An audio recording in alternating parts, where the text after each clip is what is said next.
Medical problem start from your mind, medical problem start from your food. জীবন বলছে তুমি আমাকে বেঁচে থাকার জন্য যা যা জিনিস প্রয়োজন সেগুলো আমাকে দিয়ে দাও, আমি তোমাকে বাঁচিয়ে রাখবো। আমরা যেমন গাড়ি বিভ্রাট ঘটিয়েছি, সড়ক বিভ্রাট ঘটিয়েছি, যানবাহন বিভ্রাট ঘটিয়েছি, ঠিক তেমনি খাদ্য বিপ্লব করতে গিয়ে আমরা খাদ্যকে বিকৃত করেছি। আজকে যে পৃথিবীতে দেখা যাচ্ছে এত এত মেয়েদের সন্তান হচ্ছে না, তারা কি মেয়ে নয়? তারা যথেষ্ট সুস্থ, কিন্তু সন্তান কেন হচ্ছে না? কারণ তার মানে আপনি বলছেন যে যারা ভীষণ বেশি রাগী তাদের কিডনির প্রবলেম হয়? হবেই। তোমার জীবনে যত সমস্যা বা কান্না, তার কারণ তোমার বাড়ির রান্না। সেক্ষেত্রে আমরা কি এখন একেবারে কাঁচা খাবার অ্যাকসেপ্ট করার মতো জায়গায় আছি? বেসিক্যালি মানুষ জন্মেছে ছোবড়া খাওয়ার জন্য। যে মানুষের যদি বদ হজম না হয়, মানুষের কোনো রোগ হবে না। লোকে বলে না পেট সাফ তো বিমারি মাপ। এরকম প্রচুর ডায়াবেটিকের পেশেন্ট ঠিক হয়ে গেছে, প্রেশারের পেশেন্ট ঠিক হয়ে গেছে। ডায়াবেটিস ঠিক হয়ে যাচ্ছে, দেখেছেন আপনি? ডায়াবেটিক আমার ছিল 350। ঘুম থেকে উঠে প্রথমে টক ফল খাবো? প্রথমেই সকালবেলা খালি পেটে মুসুম্বি, আমাদের বাড়িতে মশারির ভেতরে মুসুম্বি দিয়ে চলে যায়। আপনি অনেক সময় বলেন যে মানুষ চাইলেই 100 বছর বাঁচতে পারে। একদম। এটা কেন বলেন? এই চটজলদি ঠিক হওয়ার প্রসেসটাই আমাদেরকে আরও বেশি রোগী করছে। তোমার শরীরে কোনো রোগ মানেই তুমি জানবে কোলন ডিস্টার্ব। সেই জন্য আমি তাদের জন্য একটা ফর্মুলা বানিয়েছি, যত শরীরের রোগ জমা চাইতে হবে তোমাকে ক্ষমা।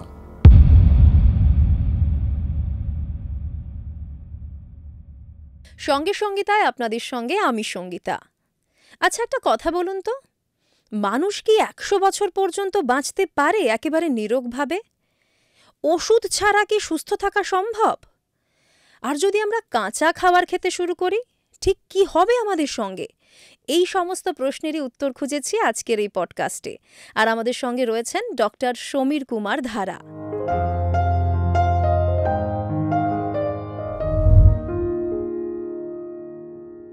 সমীরদা, সঙ্গে সঙ্গীতায় আপনাকে স্বাগত। নমস্কার আপনাকেও। কেমন আছেন বলুন? ভালো আছি, একদম ভালো আছি। আর আপনার মোটো হচ্ছে মানুষকে ভালো রাখা, তাই তো?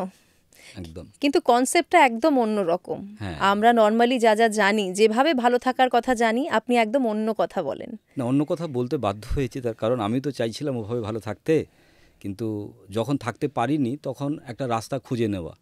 তো সেই রাস্তা খুঁজতে গিয়ে রাস্তা খুঁজে পাওয়া, সেই রাস্তা খুঁজতে খুঁজতে যখন বুঝতে পারলাম যে ফুড ইজ আওয়ার মেডিসিন, মানে খাবারই হচ্ছে আমাদের ওষুধ।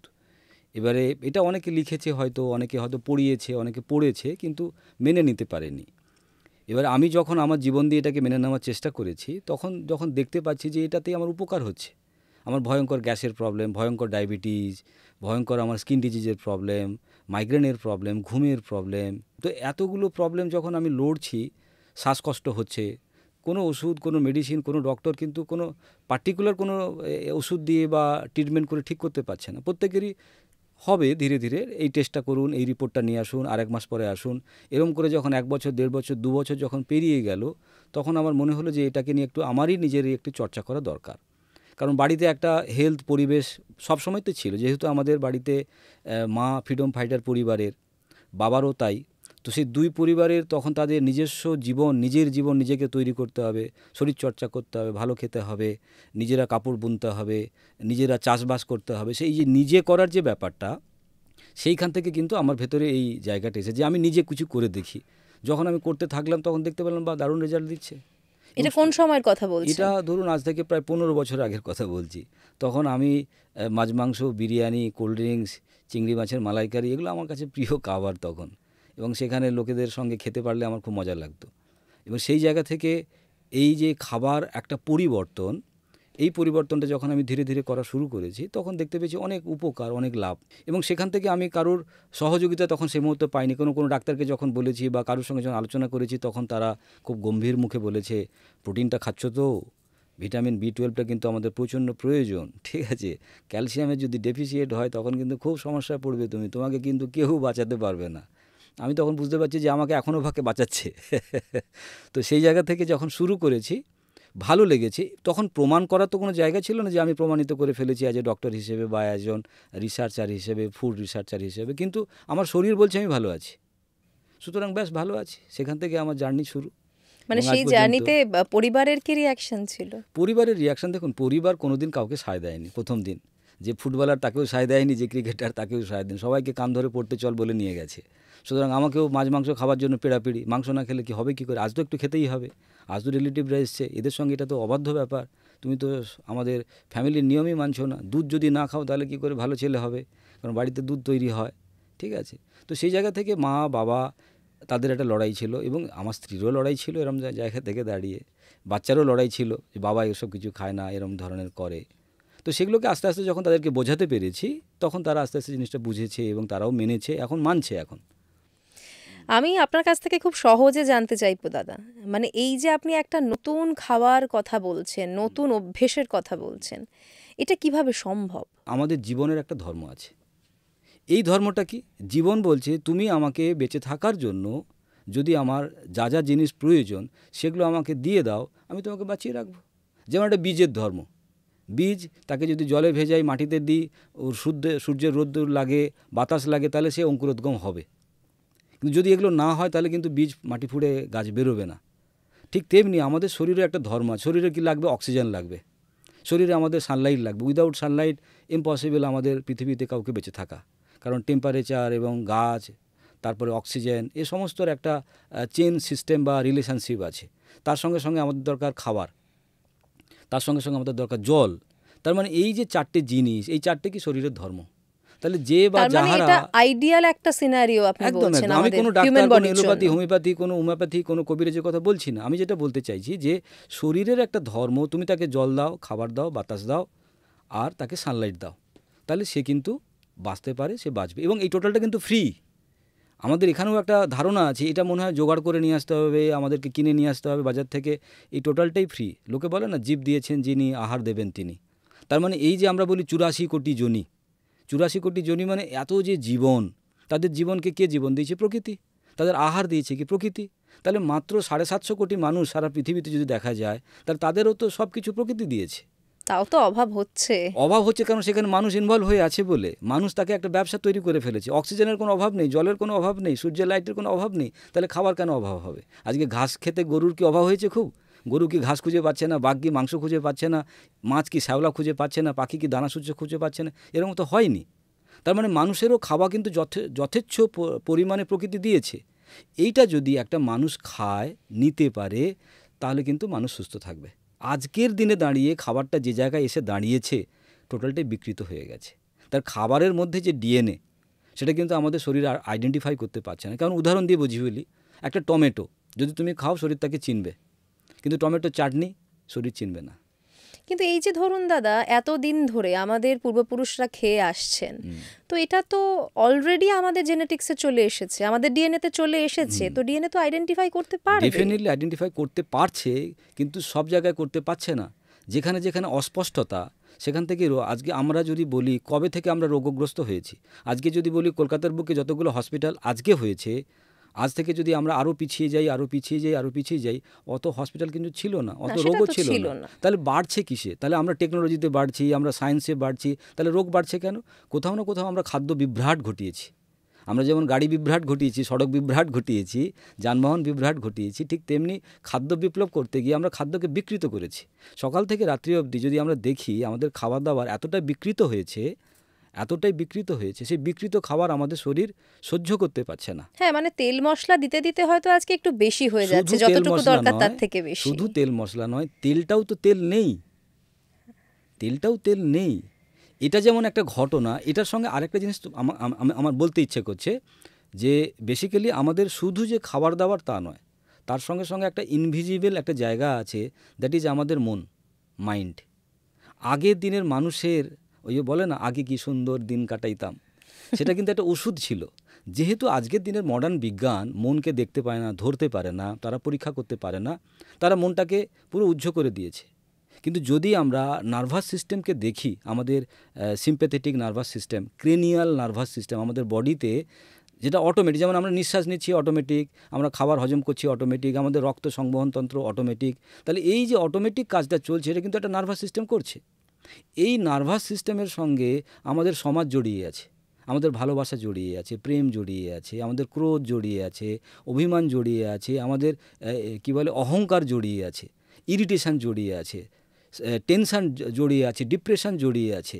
তো এই যে জিনিসটা আজকের দিনে দাঁড়িয়ে মানুষের একটা স্ট্রেস কোন লেভেলে, সেটা তো বটে, স্ট্রেস তো যত দিন তাহলে যাচ্ছে স্ট্রেস বাড়ছে। যদি বাড়ে, তার ভেতরে ভেতরে যেটা ঘটছে সেটা আমরা বুঝতেই পারছি না। আমাদের স্ট্রেস বাড়া মানে আমাদের কর্টিসল হরমোন বাড়া, কর্টিসল হরমোন বাড়া মানে আমাদের হার্টবিট বেড়ে যাবে, আমাদের দ্রুত শ্বাস প্রশ্বাস পড়বে, তাহলে ফুসফুস দ্রুত কাজ করা শুরু করবে। যেই আমরা ক্রেনিয়াল নার্ভাস সিস্টেমকে ডিস্টার্ব করব, ক্রেনিয়াল নার্ভাস সিস্টেম মানে আমাদের সামাজিক ইমোশন অ্যাক্টিভিটিকে থেকে যেটা আমাদের শরীরের মধ্যে তার রিলেশনশিপ কাজ করে। যেমন একজন ছেলে ভালো রেজাল্ট করতে পারেনি, একজন মা তার সন্তানকে বকেছে, 3 বছরের বাচ্চাকে কানে ধরে হিড়হিড় করে আমরা স্কুলে ভর্তি করছি আজকে সমাজ ব্যবস্থায়। কিন্তু আজকে আমি তার একজনের বাবা, আমার মেয়েকে আমি 3 বছরের স্কুলে ভর্তি করিয়েছি আজকে সমাজ ব্যবস্থার জন্য, কিন্তু আমি স্কুলে গেছি 6 বছরে। তখন মাস্টারমশাই এরকম উল্টো দিক থেকে কান ধরতে বলতো যে এইভাবে যদি কান ধরা যায় তাহলে তোমার 6 বছর বয়স হচ্ছে, তুমি ঢোকো।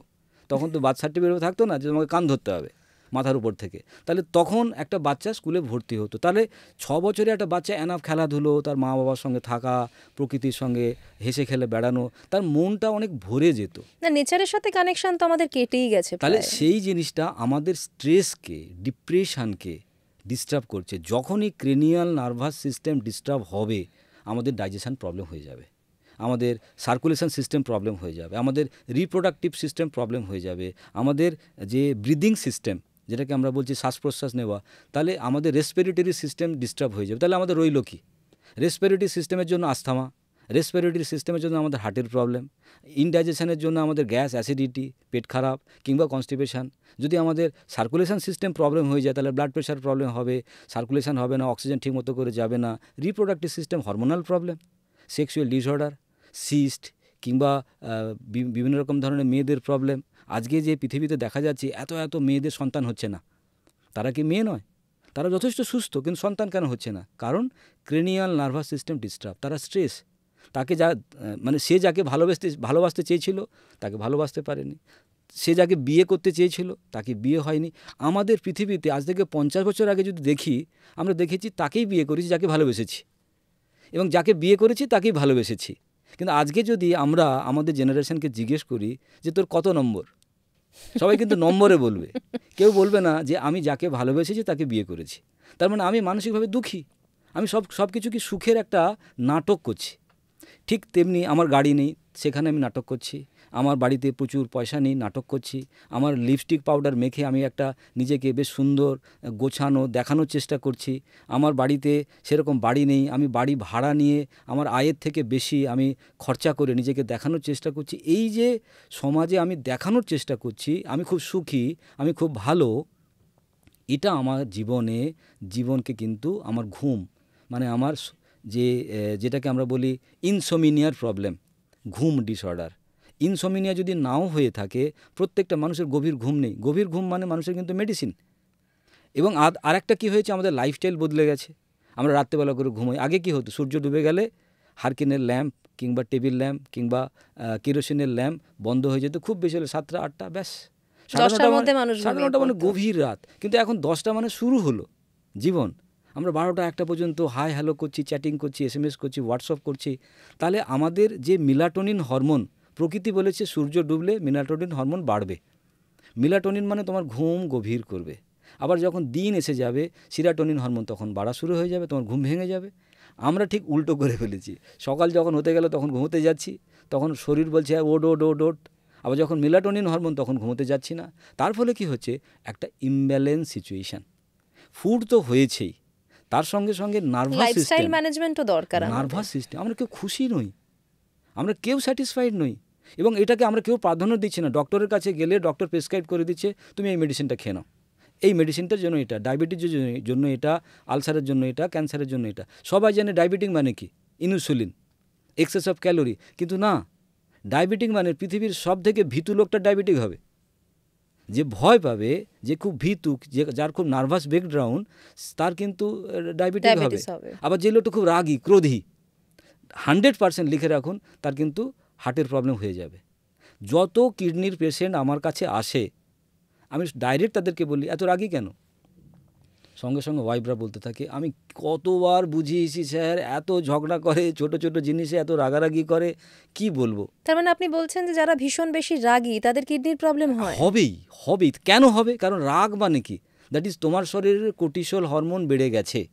কোর্টিসল হরমোন বেড়ে গেলে তোমার ব্লাড প্রেশার বাড়বে। তার মানে ব্লাড প্রেশারের পেশেন্ট তুমি হবে না যদি তুমি রাগী না হও। তাহলে রাগ মানে ব্লাড প্রেশার বাড়বে, আর ব্লাড প্রেশার বাড়লে তোমার ধাক্কা প্রথমেই পড়বে কিডনিতে গিয়ে, কারণ অত দ্রুত কিডনি ব্লাডকে রিফাইন করে আবার ফেরত দিতে পারবে না, ওর নেফ্রনটা আস্তে আস্তে ডিস্ট্রয় হতে থাকবে। তার ফলে আমার সোডিয়াম, আমার পটাশিয়াম আমার বেড়ে যাবে, হার্ট কিডনিটা আস্তে আস্তে ছোটো হয়ে যাবে। সুতরাং আমি যখন ডাক্তারি টেস্ট করব তখন দেখব ক্রিয়েটিনিন বেড়ে গেছে। তার মানে আমার ছিলাম কোথায়? রাগে। হলো কি? Blood pressure. তার থেকে 3 বছর 4 বছর মেডিসিন খেয়েছি, কি হলো? কিডনি ফেল, ডায়ালিসিস চালু। তাহলে আমার ডাক্তার, আমার মেডিসিন কোথা থেকে আমাকে সেভ করবে যদি আমি স্যাটিসফাইড না হই? মানসিকভাবে যদি তুমি খুশি না থাকো, তোমার শরীর তোমাকে সায় দেবে না। শরীর বলছে আমি একটা ব্যালেন্সে চলবো, আমাকে খাবার সময় খেতে দাও, ঘুমানোর সময় ঘুম দাও, টয়লেটের সময় টয়লেটে নিয়ে যাও, জল তেষ্টা পেয়েছে জল দাও। সেগুলো যদি আমি না মানি তাহলে কী হবে? শরীরে ইমব্যালেন্স মানে প্রবলেম, একটা না একটা রোগ চলে রোগ আসবে। আসবে। এবার সেটাকে আমরা ডায়াবেটিস বলছি, সেটাকে আমি ক্যান্সার বলছি, আলসার বলছি, মেনিনজাইটিস বলছি, আর্থারাইটিস বলছি, what ever. But medical problem start from your mind, medical problem start from your food. So আজকের দিনের যে মেডিকেল প্রবলেমকে আমরা দেখছি এবং সেটা আমরা ট্রিট করার চেষ্টা করছি মেডিসিন দিয়ে, অপারেশন করে, কিন্তু বেসিক ফান্ডটা কিন্তু দুটো।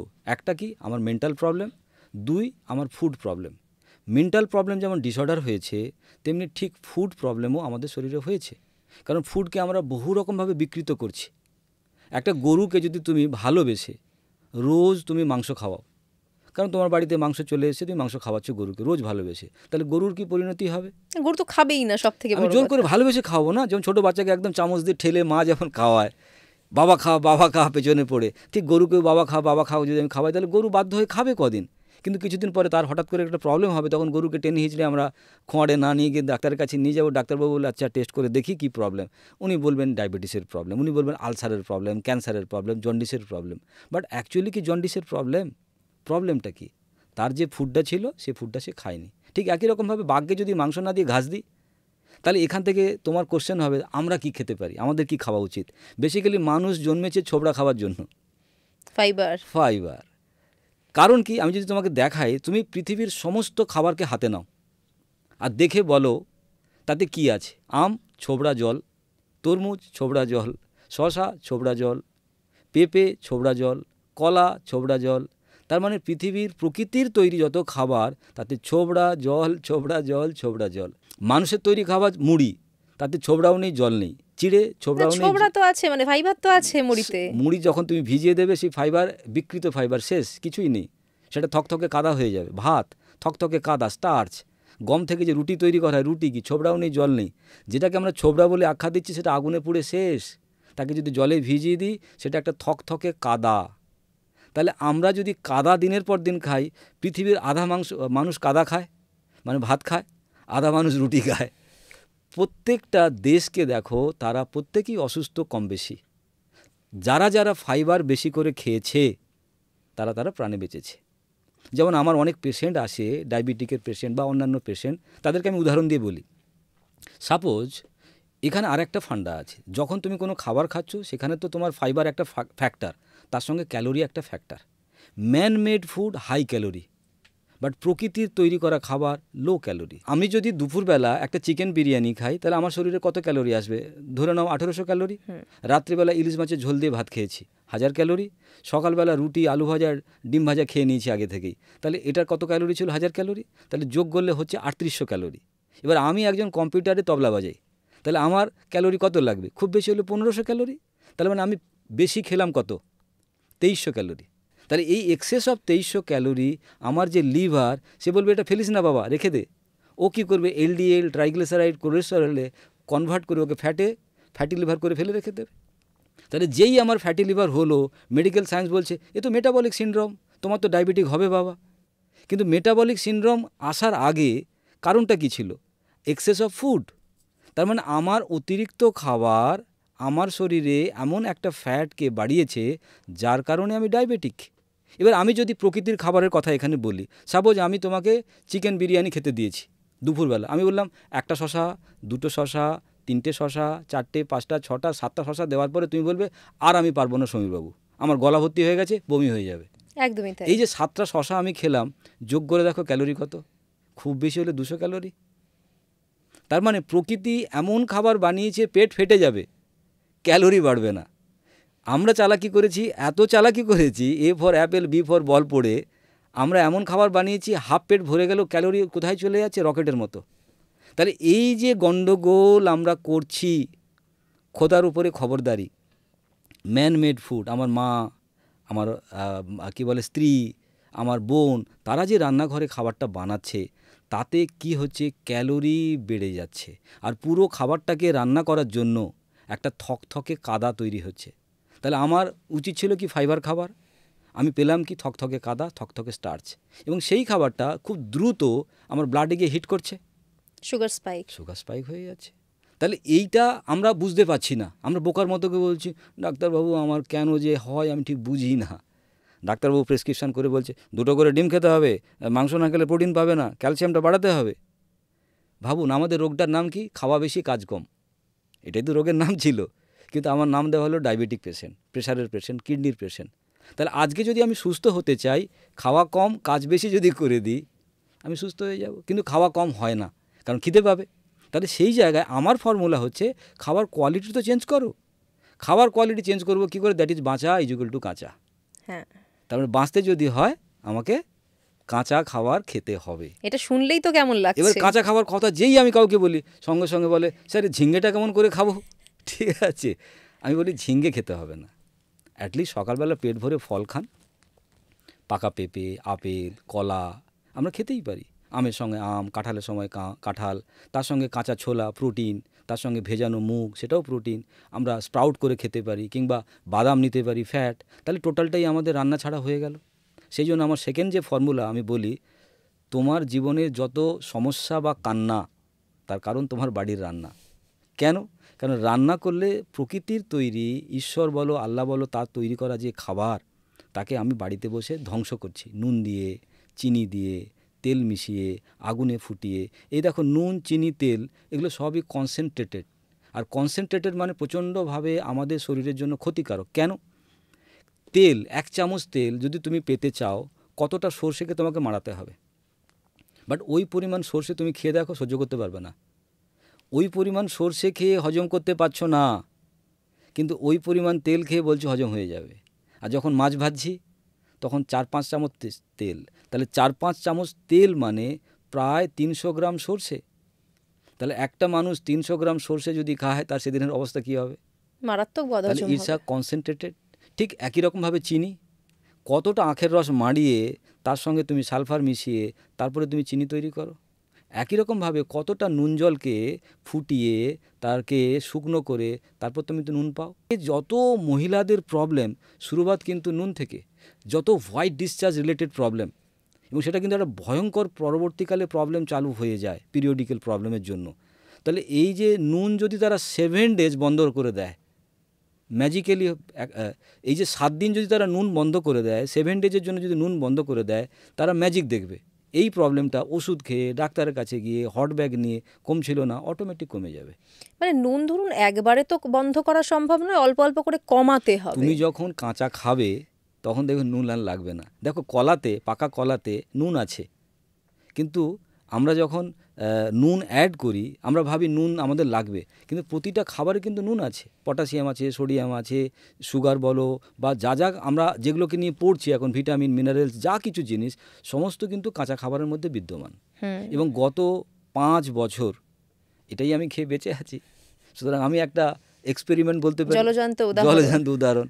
সকাল থেকে রাত্রি অবধি বাঁচা ইজুকাল টু কাঁচা। এবং শুধু আমি একা নই, এবং আমার সঙ্গে সঙ্গে প্রচুর মানুষ যারা আমার সঙ্গে কাজ করেন ল্যামিনা রিসার্চ সেন্টারে, তারাও কিন্তু এখানে এসে কাঁচা খাওয়া শুরু করে দিয়েছে। এবং তাতে যে উপকার, সে প্রচুর ফিডব্যাক, প্রচুর রকম রোগ এমনি এমনি সেরে যাচ্ছে। দাদা, এই যে আপনি কাঁচা খাওয়ার কথা বলছেন, কিন্তু একটা প্রশ্ন তো আসবেই যে আমরা এই শুধুমাত্র কাঁচা খাবার খেলে আমাদের যতটা নিউট্রিশন প্রয়োজন আমাদের শরীরে সেটা পাবো তো? এই প্রশ্নটা শুধু আপনার নয়, আমার কাছে প্রত্যেকটা মানুষ এসে প্রশ্ন করে। আমি সেই প্রশ্নের উত্তরটা এভাবে দিই যে নিউট্রিশন কি শুধু মানুষেরই প্রয়োজন? না, নিউট্রিশন প্রতিটা জীবের প্রয়োজন, জীবনের প্রয়োজন। গাছেরও নিউট্রিশন প্রয়োজন, ছাগলেরও নিউট্রিশন প্রয়োজন, গরুরও নিউট্রিশন প্রয়োজন। তারা কাকে জিজ্ঞেস করে খায় আর কোন নিউট্রিশনটা তারা খুঁজে খুঁজে নিয়ে আসে। গরু ঘাস খায়, নিউট্রিশন পায়, হাতি গাছপালা খায়, নিউট্রিশন পায়। তার ক্যালসিয়ামের জন্য কোথায় ক্যালসিয়াম খোঁজে না তো। তাহলে তুমি আমি এত চিৎকার করছি কেন, প্রোটিন কোথায় পাবো, ভিটামিন কোথায়, এগুলো আমাদেরকে মাথায় দেওয়া হয়েছে। প্রোটিন, ভিটামিন, মিনারেলস প্রতিটা খাবারে তোমার যে খাদ্য তালিকা বা প্রকৃতি যে খাদ্য তালিকা আমাদের জন্য পাঠিয়েছে বা আমাদের দিয়েছে, যেটা আমরা খেতে পারি, সেটা খেলে তোমাকে চিন্তা করতে হবে না প্রোটিনের জন্য, ভিটামিনের জন্য, মিনারেলসের জন্য। কারণ দীর্ঘ 5 বছর আমি তো আমার উপরে প্রয়োগ করছি, আমি তো বেঁচে আছি, না প্রোটিন, না ভিটামিন, না মিনারেলস খুঁজে প্রকৃতির খাওয়া কাঁচা ইজুগলটু বাঁচা করেছি, বেঁচে আছি। এই যে দাদা আমরা হাজার হাজার বছর ধরে রান্না করা খাবার খাচ্ছি, সেই অনুযায়ী আমাদের বডিতে জেনেটিক্যাল চেঞ্জ এসেছে, আমাদের ডাইজেস্টিভ সিস্টেম সেখানেও পরিবর্তন এসেছে। সেক্ষেত্রে আমরা কি এখন একেবারে কাঁচা খাবার অ্যাকসেপ্ট করার মতো জায়গায় আছি? এইটা একটা কন্ট্রোভার্সি, মানে তর্ক হতে পারে। আপনি যেটা বলছেন সেটাও সত্য নয়, আমি যেটা বলছি সেটাও সত্য নয়। সত্যটা কি ব্যবহার করলে বোঝা যাবে। এই যে আমাদের জেনেটিক পরিবর্তনের গল্প আমরা বলেছি, সেটা কোথা থেকে কোথাও পড়েছি আমরা, এবং আমি যেটা বলছি সেটাও কোথাও না কোথাও থেকে জেনেছি। কিন্তু আমি যখন প্র্যাকটিক্যালি এই জিনিসটা করছি, তখন দেখতে পেয়েছি একটা অভ্যেসের কৃতদাস মানুষ। সেই অভ্যেসের দাসের জন্য মানুষের একটা প্র্যাকটিস হয়ে গেছে রান্না করে খাবার, মাছ মাংস খাবার, হ্যাঁ, মানে হাজার হাজার বছর এবং ধরে। তার ফলে মানুষের যন্ত্রণা তো হচ্ছে, রোগ বেড়েছে। তাহলে যে মানুষটা সুস্থ হতে চাইবে, তার সচেতনতা দ্বারা তাকে এগিয়ে নিয়ে আসবে। সেই সচেতনতা থেকে সে কি করবে, তার খাবার তালিকাকে একটু একটু করে বদলাক, নাই বা পুরোটা আস্তে বদলালো, আস্তে বদলাতে হবে। ডেফিনেটলি। তার কারণ একদিনে শহর থেকে গ্রামে উঠে এলে খুব কষ্ট হয়, ধীরে ধীরে একটু একটু একটু এলাম, তারপরে ঠিক হয়ে গেল, অসুবিধে নেই। হ্যাঁ, মানে হঠাৎ করে চেঞ্জ করলে, মানে যেমন কাঁচাও একটা হঠাৎ বাচ্চা- করে খেতে শুরু করলে সেটাও বডি যে নাও কোনো নিতে জিনিস, পারে। যে কোনো জিনিস, একটা বাচ্চা স্কুলে গিয়ে প্রথম দিনই অ্যাডজাস্ট করে ফেলে না, একটা বিয়ে হয়ে যাওয়ার পর একটা সংসার অ্যাডজাস্ট হয়ে যায় না, একটা ছেলে বা একটা মেয়ের।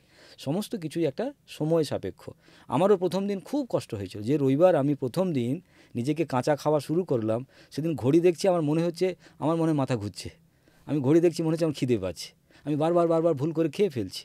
কারণ এতদিনের খাবার অভ্যেস ব্রেকফাস্ট, লাঞ্চ, ডিনার, এবং সেগুলো ইঁট পাথরই খেতাম, ওই ধরনেরই তেলে ভাজা, বিরিয়ানি, মাংস ঝোল, মাছ, সেগুলো পাথরের মতো, আমার খিদেই পেতো না, এতটাই টক্সিন, এতটাই অ্যাসিডিক।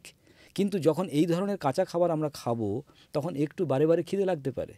এটা আমাদের মনে হবে কেন এখন খিদে পাবো, এবং আমাদের 11টার সময় খিদে পেলে লজ্জা লাগে। হ্যাঁ, সবাই কিরম চুপচাপ বসে কাজ করছে, আমি অফিসে এক্ষুনি ঢুকলাম, এক্ষুনি আমি খাওয়ার কথা বলবো। সবাই তো খাবে 2টোর সময়, আমাদের অফিসে সবাই 2টোর সময় খায়, আমি খাই 12:30টার সময়। কিন্তু ওই লজ্জা সংক্রান্ত ব্যাপারে আমি বুঝলাম যে আমি যেটা খাই ওটা তো খাই না। তাহলে ওদের খাবারটা ওরা খায় বলেই ওদের খিদে পায় না। আমি যে খাবারটা খেয়েছি 8:30টার সময়, তাতে 12:30টার সময় পাক্কা খিদে পেয়ে যাবে। সেই জন্য আমরা ধাপে ধাপে শুরু করব, একটু একটু করে শুরু করি। সকালবেলাটা হয়তো শুরু করলাম, কিংবা দুপুরবেলাটা শুরু করলাম, কিংবা নাইটটা শুরু করলাম। এরকম করে আমরা শুরু করলে এটাও একটা অভ্যেস হয়ে যাবে। একটা ভুল অভ্যেস ছিল, একটা ঠিক অভ্যেস হবে। তার কারণ আমাদের শরীরে জল, বাতাস, খাবার যেমন আছে, তেমন ইমিউনিটি লাগে। এবার এই ইমিউনিটি আমাদের শরীরে তখনই কাজ করবে যখন তুমি প্রপার ফুড খাবে। ইমিউনিটি ডিসঅর্ডার তখনই হবে যখন তুমি প্রপার ফুড খাবে না। তাহলে আমাদের শরীরে ইমিউনিটি ডিসঅর্ডার হয়ে গেলে তুমি ওষুধ দিয়ে কী করে ঠিক করবে? কারণ ইমিউনিটির পায়ে না ধরলে তোমার রোগ সারবে না। তাহলে রোগ প্রতিরোধ ক্ষমতা যদি নষ্ট হয়ে যায় তাহলে তো খুব কিছুই হচ্ছে সমস্যা। না। তাহলে সেই জায়গা থেকে ইমিউনিটিকে স্ট্রং করতে গেলে তোমার লাগবে কি? তোমার ফুয়েল, এনার্জি কোথা থেকে পাবে? ওই যে বাঁচা ইজুগল টু কাঁচা, ওই কাঁচা খাবারের মধ্যে থেকে। এবারে হয়তো অনেকে প্রশ্ন করতে পারে, আমি কি করে করব, আমি তো 30 বছর এগিয়ে এসেছি, এটাই ভালোবাসি। তাহলে একটু করে শুরু করা যেতে পারে, যে অ্যাটলিস্ট আমাদের ব্রেকফাস্ট, লাঞ্চ, ডিনার আছে, সেখানে আমরা ব্রেকফাস্টটা চালু করি, কিংবা লাঞ্চের আগে আমরা 50-50 করি। হাফ আমরা ভেজিটেবল একটা স্যালাড বানিয়ে নিই, শসা, গাজর, বিট, টমেটো, ধনেপাতা, পেঁয়াজ, এগুলো খেতেই পারি। তারপরে হয়তো একটু নিরামিষ খাবার খেলাম। এবার আমার কাছে আপনি অনেকে মাছ মাংস খেতে বারণ করছেন? একদম ডেফিনেটলি। তার কারণ যদি আমরা দেখি, মাছ মাংস যারা খায় তারা হচ্ছে কার্নিভোরাস অ্যানিম্যাল, আর যারা গাছপালা খায় তাদেরকে বলছে Herbivorous। Herbivorous animal. কিন্তু মানুষের জায়গায় লেখা আছে মানুষ নাকি অমনিভোরাস। আমরা তো সর্বভোগী। বইটা তো কেউ না কেউ লিখেছে, কারণ আমরা সর্বভোগ হয়েছি তাই সর্বভোগ লিখেছি। কিন্তু আমাদের যদি গ্যাস্ট্রো ইন্টেস্টাইন ট্র্যাককে আমরা খুব ভালো করে দেখি, গরুদের সঙ্গে মেলে, গরুদেরও 30 ফিট গ্যাস্ট্রো ইন্টেস্টাইন ট্র্যাক, ছাগলেরও গ্যাস্ট্রো ইন্টেস্টাইন 30 ফিট, মানুষেরও 30 ফিট। তাদের দাঁত, তাদের জিভ, তাদের জল খাওয়ার কোয়ালিটি সব কিছুই কিন্তু মানুষদের মতো। আবার যদি বাঘকে দেখি, যারা মাংস খায় তারা কিন্তু গিলে খায়, তারা চিবিয়ে খায় না। এবং তাদের যে গ্যাস্ট্রোইন্টেস্টাইন ট্র্যাক্ট সেটা কিন্তু মাত্র 8 ফিট। তার ফলে তাদের হজম একরকমভাবে হয়, আমাদের হজম একরকমভাবে হয়। সেই জন্য আমরা যদি ফাইবারকে অ্যাভয়েড করি তাহলে কিন্তু আমাদের পক্ষে সুস্থ থাকা অসম্ভব। কিন্তু মাছ মাংস বাদ দিয়ে দেওয়ার কথা বাঙালিরা শুনলেই তো রেড়ে করে উঠবেন। সেটা তাদের হয়তো ভালোবাসা বা পছন্দ, কিন্তু চাচা আপন প্রাণ বাঁচা। যে মানুষটা ক্যান্সারে শুয়ে আছে, ডায়াবেটিস 30 বছর ওষুধ খাচ্ছে, বিভিন্ন রকম ক্রনিক প্রবলেমে ভুগছে, ওষুধ খেয়ে খেয়ে ক্লান্ত হয়ে গেছে, 2বার অপারেশন করে নিয়েছে, 3বার চেন্নাই, ব্যাঙ্গালোর, গুরগাঁও, দিল্লি ঘুরে চলে এসেছে, একটা জমিও হয়তো বিক্রি করে ফেলেছে, সে কি করবে? সে যখন দেখতে পাচ্ছে যে মাছ, মাংস, ডিম, দুধ, মিষ্টি, বিস্কিট, পাউরুটি, তেলে ভাজাকে যদি 1 মাসের জন্য স্থগিতাদেশ দেওয়া যায়, সে অনেক সুস্থ হয়ে যায়। মাইগ্রেনের প্রবলেম গায়েব, আর্থারাইটিসের প্রবলেম গায়েব, স্পন্ডেলাইটিসের প্রবলেম গায়েব, সাইটিকা বাতের প্রবলেম গায়েব, কনস্টিপেশনের প্রবলেম গায়েব, সেক্সুয়াল ডিসঅর্ডার প্রবলেম সলভ, তার ঘুমের প্রবলেম সলভ, তার অ্যাসিডিটি গ্যাসের প্রবলেম সলভ। আর কি চাই? কিন্তু দাদা, এই যে ধরুন আপনি বলছেন 1 মাসের জন্য রান্না করা খাবার বন্ধ করে দিতে, মাছ মাংস বন্ধ করে দিতে, দুধও বন্ধ করে দিতে, একদম। কিন্তু মানে দুধ ছাড়া কিভাবে সম্ভব? সেখানে আমরা কিছু কিছু চুক্তি করি, যেমন চুক্তি করি যারা দুধ যারা খেত, যদি দুধ নিয়ে বলা হয় আজকের অনেক সময় লেগে যাবে। বেসিক্যালি দুধ ইজ ফ্রম অ্যানিম্যাল প্রোডাক্ট, তাহলে দুধ আমাদের খাওয়া উচিত। কারণ দুধ তৈরি হয়েছিল বাছুরের জন্য, আমি তো বাছুর নই, আমি একজন মানুষ। এবার আমি দুধ খেয়েছি আমার মায়ের যখন আমি ছোট ছিলাম, তাহলে ছোট বাচ্চারা দুধ খেতে পারে, কিন্তু বাচ্চা যখন দাঁতে কেটে খাওয়া শিখে যায় তখন তার দুধ খাওয়া যাবে না, কারণ দুধ আমাদের শরীরে গেলে অটো ইমিউন ডিজিজ তৈরি করে। দুধের সাবস্টিটিউট কি করব? তাহলে দুধের সাবস্টিটিউট আমরা ভেজ দুধে চলে যাই, আমরা ভেজ মিল্কে চলে, যেমন বাদামকে যদি রাত্রেবেলা ভিজিয়ে রাখি, যেমন আমি আমার মেয়েকে খেতে দিই, অ্যালমন্ড ভিজিয়ে রাখলাম, সেটাকে সকালবেলা খোসা ছাড়িয়ে মিক্সিতে পিষে ফেললাম, সুন্দর দুধ হয়ে গেল। একটু মিষ্টি দিতে চাই, একটু খেজুর দিয়ে দিলাম, কিশমিশ দিয়ে দিলাম। অনেকে হয়তো বলবে অ্যালমন্ড আমার তো বাড়িতে নেই, চিনেবাদামকে ভেজাবো, তাকে আমরা সকালবেলা ক্র্যাশ করে ফেলবো, মিল্ক হয়ে যাবে। নারকোল সব বাড়িতেই পাওয়া যেতে পারে, গ্রামের বাড়িতে নারকোলকে বেশ করে যদি ক্র্যাশ করে ফেলি বা আমরা কুড়ে ফেলি, তারপর সেটাকে চটকে জলে দিয়ে সুন্দর করে ফুটিয়ে ফেললে দুধ, এবং সেই দুধটা কিন্তু আমাদের শরীরে কোনো গড়বড় করবে না। সেই দুধটাকে ফুটিয়ে আমরা পরে ঠান্ডা দই করে করতে দইও পারি, বানাতে পারি, ছানা করতে পারি, আমরা ওখান থেকে ঘিও তৈরি করতে পারি, সবই করতে পারি, কারণ সেটাও দুধ, একই রকমভাবে একই ফ্যাট। এবারে আমি অনেককে সাজেশান দিই যে তোমার যদি পুরোটা ছাড়তে অসুবিধে হয় তাহলে অ্যাটলিস্ট সকালবেলার ব্রেকফাস্টটা তুমি ফল খাও, দুপুরবেলাটা স্যালাড খাও, তারপরে তুমি হালকা হালকা নিরামিষ কিছু খাবার খাও, রাত্রেবেলা একটা খিচুড়ি খাও। খিচুড়িটা কেমন? সবজির খিচুড়ি। খিচুড়ি মানে আমরা জানি ডালে আর চালে, এখানে হবে কুঁদরি, ঢ্যাঁড়স, বরবটি, বেগুন, পটল, ফুলকপি, ওলকপি, বাঁধাকপি, ধনেপাতা, কাঁঠাল বীজ ফিজ যা আছে সব দিয়ে, তাতে 4 teaspoon of rice and 2 teaspoon of ডাল। তার মানে খুব সামান্য পরিমাণে চাল এবং সামান্য পরিমাণে ডাল। আমি যেটা বলি আমার ফর্মুলাতে, চাল ও গম খাবো কম।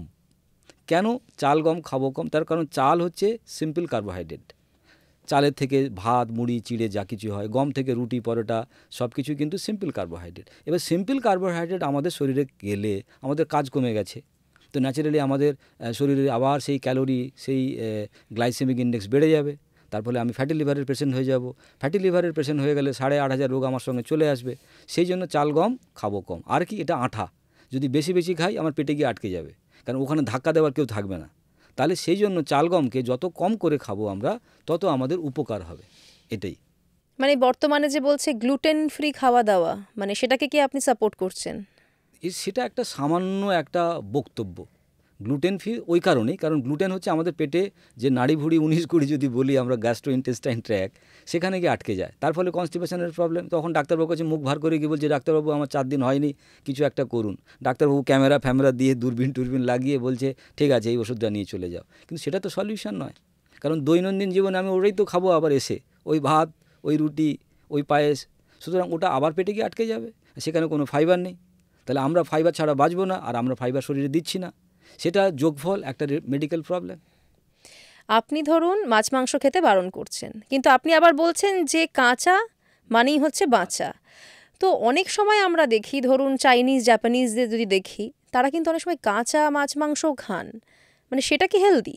দেখুন, হেলদি প্রশ্নটা দুটো ভাগে ভাগ হয়ে গেছে।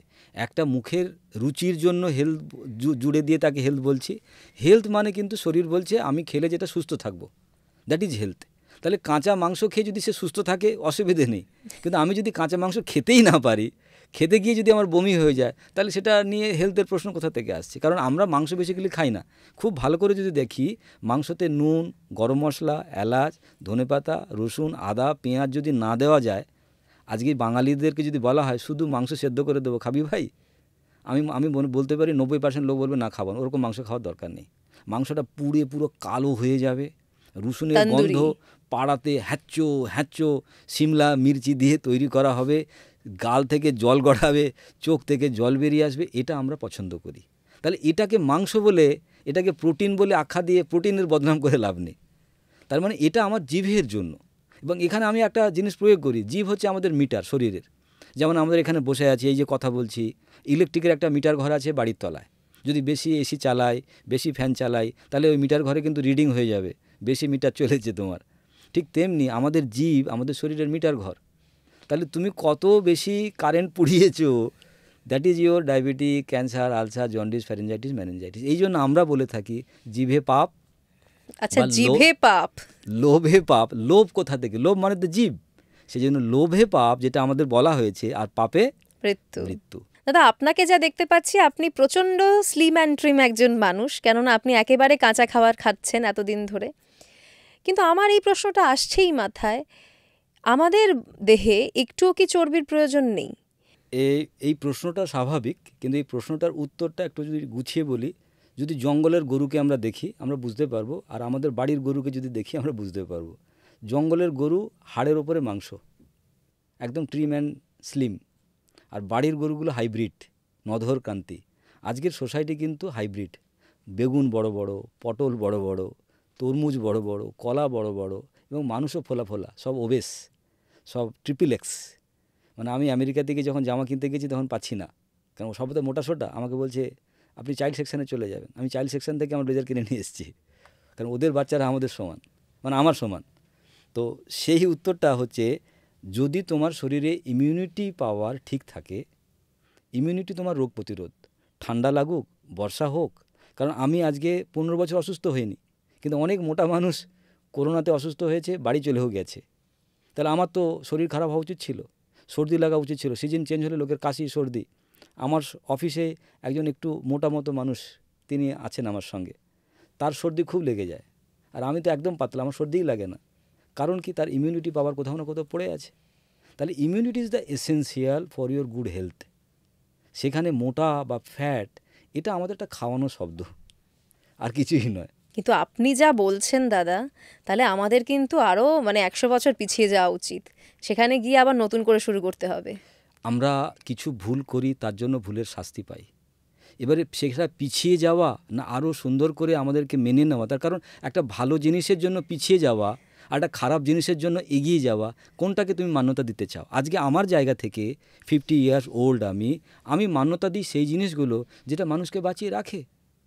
আজকে যেমন সঙ্গীত, আজকে যেমন মানুষের সুখ, স্বাচ্ছন্দ্য, পৃথিবীর নিয়ম না জানা মানুষ এত দুঃখ করছে, এত কাঁদছে, তার কিডনি ফেল করে বসে আছে। সত্যি তো আগে মানুষ ভালো ছিল, এত তো সমস্যা ছিল তার না। স্ট্রেস ছিল না, ডিপ্রেশন ছিল না, তার মধ্যে ওই অ্যাগনিটা ছিল না, ওই পেন ছিল না, না পাওয়ার যন্ত্রণা ছিল না, ষড়যন্ত্রকারী ছিল না, মানুষকে মেরে ফেলে দিত না মানুষ। আজকে ব্যবসার ক্ষেত্রে যেটা ঘটছে পৃথিবীতে, তাহলে এই যে মানুষের আগ্রাসী নীতি, এটা মানুষকে কিন্তু ধ্বংস করছে, ডিস্ট্রয় করছে, এবং শরীর অসুস্থ হচ্ছে, অসুস্থ সেগুলো করছে। তোমার ঘুম উড়ে যাবে, তুমি ভালো না। আজকে তুমি যদি শান্তি পাও, গভীর ঘুমে ঘুমিয়ে আছো, তুমি অশান্তি হয়ে দেখো। আপনি কি ধরনের পেশেন্ট পান মেনলি? আমার কাছে সমস্ত পেশেন্ট, কারণ আমি তো বিশাল বড় ডক্টর নই। আমার কাছে পেশেন্টরা যখন আসে, চেন্নাই না বলে দেয়, বড় বড় হসপিটাল বলে দিচ্ছে তোমার 6 মাস পরে আর হবে না, ক্যান্সার হয়ে গেছে, ডায়াবেটিক হয়ে গেছে, প্যারালাইসিস হয়ে গেছে, আর্থারাইটিস হয়ে গেছে, অপারেশন করে নিয়েছে, কিংবা ওষুধ খেতে খেতে সে আর একদম হাত জোড়ো করে নিয়েছে যে আমি ওই রাস্তায় যাব না। তো সেরকম পেশেন্ট এসে যখন শুনতে চায় আমি বাঁচবো তো স্যার, আমি বললাম 15 দিনে ম্যাজিক হবে। অনলি 15 ডেজ আপনি কোলন ডিটক্সিফিকেশান, লিভার ডিটক্সিফিকেশান, শুধু আমার কথা মেনে এই খাবারগুলো খান। 15 দিন পরে যদি না হয়, আমার মুখের সামনে এসে কথাগুলো বলুন। আজ পর্যন্ত আমার কাছে 15 দিনের মধ্যে একজন ফিরে এসেছিল, বাকি কাউকে আমার কাছে ফিরে আসতে হয়নি যে আমার এই প্রবলেমটা সলভ হয়ে যায়নি বা আমি ঠিক হয়ে যায়নি। তার কারণ আমি তো এই কথাগুলো বলছি না, এটা প্রকৃতির কথা। আমি এই প্রসেসটা একটু জানতে চাইবো। কোনো মানুষ যখন আমার কাছে এসে পৌঁছয় আর তার কোনো কমপ্লেনের কথা বলে, তার মানে সে অজান্তেই বলছে তার কোলনটা ডিসঅর্ডার এবং তার লিভার খারাপ। তার কারণ দীর্ঘদিনের পরীক্ষা, দীর্ঘদিনের পেশেন্ট নিয়ে নাড়াচাড়া করার পরে, বা সেটা আয়ুর্বেদা বলুন, হোমিওপ্যাথি বলুন, এলোপ্যাথি বলুন, বায়োকেমিক বলুন, ন্যাচুরোপ্যাথি বলুন, কিংবা হোয়াট এভার এনি যে প্রসেস আমাদের আছে, সেই প্রসেসে দেখা গেছে যে মানুষের যদি বদহজম না হয়, মানুষের কোনো রোগ হবে না। লোকে বলে না পেট সাফ তো বিমারি মাপ। তাহলে পেট খারাপ হয়, হজম হয়নি, নয় গ্যাস হয়ে গেছে, নয় ওটা বেরোচ্ছে না। এই যে আয়ুর্বেদা সায়েন্সে বলছে কাফা পিত্তয়ন ভাতা, ভাতা মানে হচ্ছে বায়ু। তাহলে কোনো মানুষের হজম যখন হবে না তখন তার বায়ু বাড়বে, বায়ু বাড়লেই কিন্তু পিত্ত অ্যান্ড কাফা ডিস্টার্ব হবে, এবং তাদের সমন্বয়ে কোনো না কোনো মেডিকেল প্রবলেম তোমার শরীরে আমার শরীরে দেখা যাবে। তাহলে বায়ু কেন বেড়েছে? আমার কোলন খারাপ। তাহলে তাকে আমরা কি করি, কোলনটাকে ডিটক্সিফিকেশান করানোর ব্যবস্থা করিয়ে দিই। তার জন্য আমাদের আরোগ্যম সেন্টার আছে, বা সে বাড়িতে গিয়েও কোলন ডিটক্সিফিকেশান করতে পারে, তাকে আমরা দিয়ে দিই। 1 2 হচ্ছে লিভার ডিটক্সিফিকেশান। লিভারে ফ্যাট জমে যাবে, তার কারণ অতিরিক্ত কার্বোহাইড্রেট, অতিরিক্ত প্রোটিন, অতিরিক্ত ফ্যাট, অতিরিক্ত যা কিছুই আমরা খেয়েছি, ইটস কনভার্ট টু ফ্যাট। তাহলে লিভার ডিসঅর্ডার, লিভার কাজ করছে না। এবং তার সঙ্গে সঙ্গে আমরা যথেচ্ছ মেডিসিন খেয়েছি, কেমিক্যাল মেডিসিন, কেমিক্যাল ফুড। প্রচুর মেডিসিন খাই আমরা কথা বলতে বলতেই মাথার যন্ত্রণা, চোখের যন্ত্রণা, দাঁতের যন্ত্রণা, গলার যন্ত্রণা, দুমদাম করে জ্বর হয়েছে, অ্যাসিডিটি হয়েছে, আমরা খেয়ে ফেলি, এবং আমরা ওষুধের নামও জানি। ডাক্তাররা হয়তো অত ওষুধের নাম জানে না, এরকম আমরা যা জেনে গেছি। তো সেইগুলো আমরা ফটাফট করে খেয়ে ফেলি। তাহলে এগুলো অল আর কেমিক্যাল। সেই কেমিক্যাল জিনিস আমাদের শরীরে যখন যাচ্ছে, তাহলে আমাদের লিভারটাই আগে খারাপ হবে। তার মানে লিভার যখনই আমি ঠিক করে দেব ডিটক্সিফিকেশান করে, লিভার ডিটক্সিফিকেশানের কিছু খাবার আছে, যেমন সবুজ পাতার রস, গ্রিন জুস, সেটা ধনে পাতার হতে পারে, পুদিনা পাতার হতে পারে, সজনে পাতার হতে পারে, লাউ পাতার হতে পারে, কুমড়ো পাতার হতে পারে। এরকম রস যদি তাকে খাওয়ানো যায়, তাহলে তার লিভারটা কিন্তু 15 দিনে অনেকটা ডিটক্সিফিকেশান হয়ে যাবে। তাহলে 1 হয়ে গেল কোলন ডিটক্সিফিকেশান, 2 হয়ে গেল লিভার ডিটক্সিফিকেশান। এরপরে আমরা বলি এই যে ডিটক্সিফিকেশান ধোয়া মোছা, এই ধোয়া মোছার সময় ওপর থেকে আর নোংরা দিও না। ওপর থেকে নোংরা মানে মাছ, মাংস, ডিম, দুধ, মিষ্টি, বিস্কিট, পাউরুটি, এগুলো যদি কেউ বন্ধ করে দেয় ওই 15 দিনের জন্য, আর এর সঙ্গে যদি সকালবেলা একটু আধটু ফল খায়, দুপুরবেলা একটু স্যালাড, একটু নিরামিষ খাওয়া, রাত্রেবেলা সবজির খিচুড়ি, এরকম প্রচুর মানুষ ফোন করে 3 মাস পরে বলেছে, ডাক্তারবাবু নমস্কার, আমি অনেক ভালো আছি, আমার কাছে আসেনি, আমাকে ভিজিটও দেয়নি, বাড়িতে বসে সুস্থ হয়ে গেছে। শুধু এই আলোচনার মাধ্যমে, বা এই আমরা এখন যে আলোচনা করছি, এই আলোচনাটা দেখেও হয়তো অনেকে তাদের হয়তো অনেক প্রবলেমকে ছোট করে ফেলবে, এবং তারপর তারা আসে, আমি ঠিক রাস্তায় আছি কিনা একটুখানি কনফার্ম হওয়ার জন্য আপনার কাছে এলাম। আমি সব ঠিক আছে, আমার ডায়াবেটিক ঠিক হয়ে গেছে, প্রেশার ঠিক হয়ে, আজকের দিনে দাঁড়িয়ে ডায়াবেটিক ঠিক হয়ে গেছে বলার তো অপরাধ। প্রেশার ঠিক হয়ে গেছে উইদাউট মেডিসিন বললে তো ধরে নিয়ে যাবে পুলিশ এসে। আমি তখন বলি চুপ চুপ চুপ, আসতে বলো, আসতে বলো। তার কারণ ডায়াবেটিক ঠিক হয় সবাই তো জানে না, এখানে ডায়াবেটিক ঠিক হয়ে যায়, প্রেশারও ঠিক হয়ে যায়, সমস্ত মেডিকেল প্রবলেম ঠিক হয়ে যায়। এবং যাদের ডায়ালিসিস চলছে, creatinine 5 point something, 9 point something, তাদের জল ডায়ালিসিস করার সময় 1.5 লিটার 2 লিটার বেরোচ্ছে। যেমন সোনারপুর থেকে কালকে একজন ভদ্রমহিলা এসেছে, তার ডায়ালিসিস করলে 1.5 লিটার জল প্রতিদিন বেরোয়, মানে সপ্তাহে 3 বার করে ডায়ালিসিস করছে। তো জাস্ট আমার প্রসেসে 3 থেকে 4 দিন ও কন্টিনিউ করেছে, তারপরে নেক্সট ডায়ালিসিসে গেছে, ওর জল বেরিয়েছে 500 ml, তারপরে ডায়ালিসিসে গেছে অনলি 100 ml। এবং ক্রিয়েটিনিন ও এখন চেক করেনি, আশা করা যায় ক্রিয়েটিনিন যদি কিছুদিন পরে চেক করে ক্রিয়েটিনিন নেমে যাবে। মানে ধরুন যার সপ্তাহে 3 দিন ডায়ালিসিস চলছে, কিডনি এতটাই খারাপ অবস্থা, তারাও এই প্রসেসে এলে তাদেরও অনেকটা উপকার হতে পারে, ডায়ালিসিসের পরিমাণ হয়তো কমে যেতে পারে। একদম ডেফিনেটলি। তার কারণ কি, আমাদের যদি হাত কেটে যায়, রক্ত কতক্ষণ পড়বে, একটু পরে বন্ধ হয়ে যায়। তাহলে এই বন্ধ করার কাজটা কোন পাড়া প্রতিবেশী এসে করে? অটোমেটিক হয় শরীরে, কিছুদিন পরে ব্যথাটাও চলে যায়, তারপর চামড়াটা জুড়ে যায়, 1-2 মাস পরে দেখি দাগটাই মিলিয়ে গেছে। তাহলে এই যে পুরো ঘটনাটা, এটা কী করে সম্ভব হলো? আমাদের শরীরের ইমিউনিটি পাওয়ার, বা আমাদের শরীর কিন্তু রোজই ডেভেলপ হচ্ছে, রক্ত পরিবর্তন হচ্ছে, টিস্যু পরিবর্তন হচ্ছে, সেল পরিবর্তন হচ্ছে। তাহলে আমরা তো রোজ রোজ পরিবর্তিত হচ্ছি। আজকে যে মানুষটা আমি কথা বলছি, আগামী 10 বছর পরে এই মানুষটা আমি থাকবো না, টোটালটাই আমার চেঞ্জ হয়ে যাবে।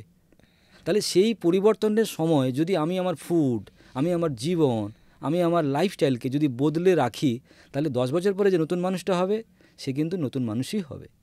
পুরনো মানুষ আর কিন্তু ক্যারি ফরওয়ার্ড হয়ে যাবে না। তার মানে আমার রোগটা যেটা হলো, এই কিডনি প্রবলেম, যে কারণগুলোতে হলো, সেই কারণগুলোকে যদি আমি একটুখানি অ্যাভয়েড করতে পারি, ম্যানেজ করতে পারি, নতুন জিনিসকে যদি অ্যাড অন করতে পারি, তাহলে কিন্তু আমাদের ক্রিয়েটিনিন লেভেল কমছে। আমাদের কাছে এরকম প্রচুর পেশেন্ট আসে যাদের কিনা হয়তো ক্রিয়েটিন লেভেল 5, 6, 9, তাদেরকে কিন্তু আমাদের এই প্রসেসের মাধ্যমে যখন আমরা খাওয়া দাওয়া, তার সঙ্গে সঙ্গে আমাদের আরোগ্যম সেন্টার, তার সঙ্গে সঙ্গে কোলন ডিটক্সিফিকেশান, লিভার ডিটক্সিফিকেশান, এই প্রসেসগুলো আমরা করাই, তাদের কিন্তু ডায়ালিসিস আস্তে আস্তে তাদের এই ক্রিয়েটিনিন লেভেলটা কিন্তু কমতে থাকে, ডায়ালিসিসের পরিমাণও কমতে থাকে। আগে 3টে করতো, এখন 2টো করছে। কেউ 3টে করতো, হয়তো কখন কেউ 1টা করছে, এরকম অবস্থায় আছে। কেউ সেরেও গেছে, এরকম আছে সেরে গেছে, মানে ডায়ালিসিসের পেশেন্ট সেরে গেছে, মানে তার এখন আর লাগছে না, সে হয়তো এরকম 6 মাস ঘুরে বেড়াচ্ছে, এখনও লাগছে না। এবার তারপরে হয়তো কবে লাগতে পারে আমি জানি না। এখন হয়তো যদি আবার সে হয়তো ওই জীবনটাকে ভেঙে ফেলে, তাহলে হয়তো আবার শুরু হতে পারে। কিন্তু দেখা গেছে আবার ঠিক হয়ে গেছে। এরকম প্রচুর ডায়াবেটিকের পেশেন্ট ঠিক হয়ে গেছে, প্রেশারের পেশেন্ট ঠিক হয়ে গেছে। ডায়াবেটিস ঠিক হয়ে যাচ্ছে, দেখেছেন আপনি? ডায়াবেটিক আমার ছিল 350। আমাদের কাছে এখন কোনো প্রয়োজন নেই মেডিসিনের। আমি আজ লাস্ট আমি প্রায় 8-9 বছর কোনো মেডিসিন আমি ব্যবহারই করি না। এবং আমার সঙ্গে সঙ্গে এরকম প্রচুর হাজার মানুষ আছে, হাজার মানুষ আছে যারা ডায়াবেটিকের মেডিসিন খেতেন, ইনসুলিনও নিতেন, ইনজেকশন 30-40 এরকম লেভেলের, তাদের ইনসুলিনটাও পর্যন্ত বন্ধ হয়ে গেছে। তার কারণ আমি যে খাবার কথা বলছি, কোথায় তোমার ইনসুলিন লাগবে বাচ্চা ইজিকলটু কাঁচা করলে? না, একেবারে এটাও আমিও জানতে চাইবো যে আমরা কতটা পরিমাণে কাঁচা খাবার খেতে পারি। আমি যদি আপনার ডেইলি রুটিনটা একটু জানতে চাই, আপনি নিজে দিনে কিভাবে কোন সময় কি খাচ্ছেন, তাহলে হয়তো দর্শকদের বুঝতে সুবিধা হবে। একদম। আমি সকালবেলা কি করি, ফল খাই, এবং সেই ফলটা হচ্ছে সিজনাল, রিজিনাল, অরিজিনাল। মানে ধরুন আমের সময় আম, কাঁঠালের সঙ্গে কাঁঠাল, কলার সময় কলা, পেঁপের সময় পেঁপে। কিন্তু সারা বছর দেখেছি পাকা পেঁপে, আপেল, কলা, এই 3টে জিনিস পাওয়া যায়। তো আমার বাড়িতে 3টে জিনিস প্রত্যেক দিনই সকালবেলা আমি খাই। এর সঙ্গে হচ্ছে একটু স্প্রাউটেড ছোলা বা স্প্রাউটেড মুগ, তার সঙ্গে হয়তো নারকোল, নাহলে বাদাম। তাহলে আমি কার্বোহাইড্রেট নিলাম, ছোলা থেকে প্রোটিন নিলাম, বাদাম থেকে ফ্যাট নিলাম, ব্যাস। এটা খেয়ে আমার হয়ে যায় 12:30। মানে এই খাবারটা আমি এতটা পরিমাণে খাই যেটা আমাকে 12:30 পর্যন্ত টিকিয়ে রাখে। মানে একদম পেট ভরে খাচ্ছি। এই 12:30টার সময় আমি কি করি, একটা স্যালাড খাই, শসা, গাজর, বিট, টমেটো, ধনেপাতা। আচ্ছা, এর আগে বলে দিই, আমি একটু 1 কাপ সবুজ পাতার রস খাই। সেটা আমার বাবা পুদিনা পাতার একটা রস আমাকে বানিয়ে দেয়। যেই আমি অফিস বেরোনোর জন্য রেডি হচ্ছি, গাড়িতে বসবো গিয়ে, তার আগে ওই ঢক করে ওই 1 কাপ সবুজ পাতার রসটা খেয়ে চলে আসি। সবুজ পাতার রসে আছে ক্লোরোফিল, আমার হিমোগ্লোবিন, তারা কিন্তু জড়ুয়া ভাই। তাহলে আমি যদি ক্লোরোফিল খাই রোজ, তাহলে আমাকে আর হিমোগ্লোবিন নিয়ে ভাবতে হবে না। সুতরাং আমার রক্ত রিলেটেড প্রবলেম সব কিছু সলভ করে দেবে। দুপুরবেলা আমি কী করি, অফিসে এসে স্যালাড খাই।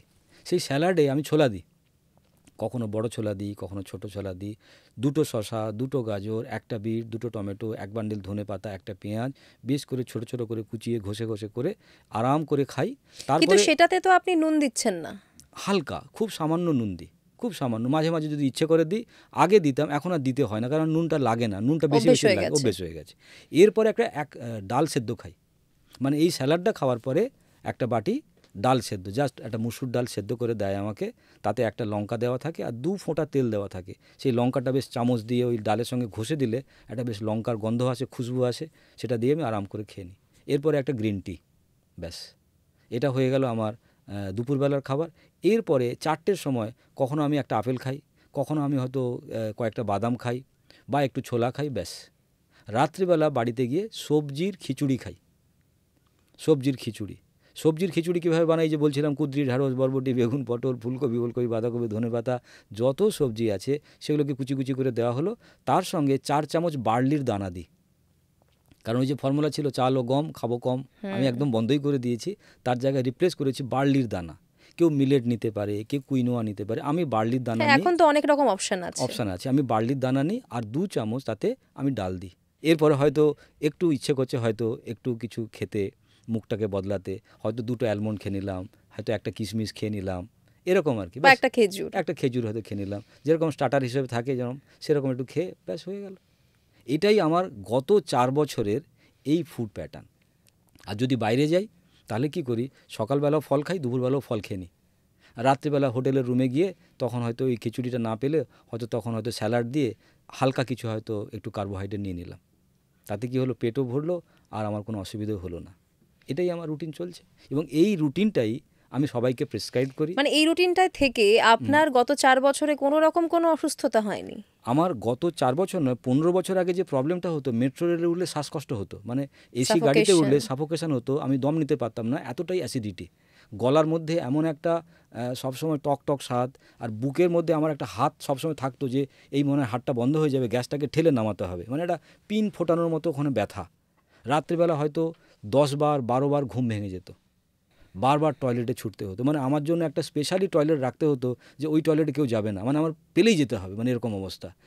মাথায় মনে রাখতে পারতাম না ওর কী নাম, এটা কি পড়ছি, তাহলে একটা অদ্ভুত রকমের কনসেন্ট্রেশনের প্রবলেম হতো। এবং সমস্ত কিছু নিয়ে আজকে দেখতে পাচ্ছি আমার মতো শারীরিকভাবে হ্যাপি মানুষ সত্যি সত্যি আজ পাওয়া মুশকিল হবে। এই যে আমার কষ্ট নেই, যন্ত্রণা নেই, অ্যাসিডিটি নেই, গ্যাস নেই, ঘুমের প্রবলেম নেই, আমাকে যেখানে বলবেন শুধু 5 মিনিট দেবেন, বলবো ঘুমিয়ে পড়ুন, ব্যাস আমি ঘুমিয়ে পড়বো, অসুবিধা নেই।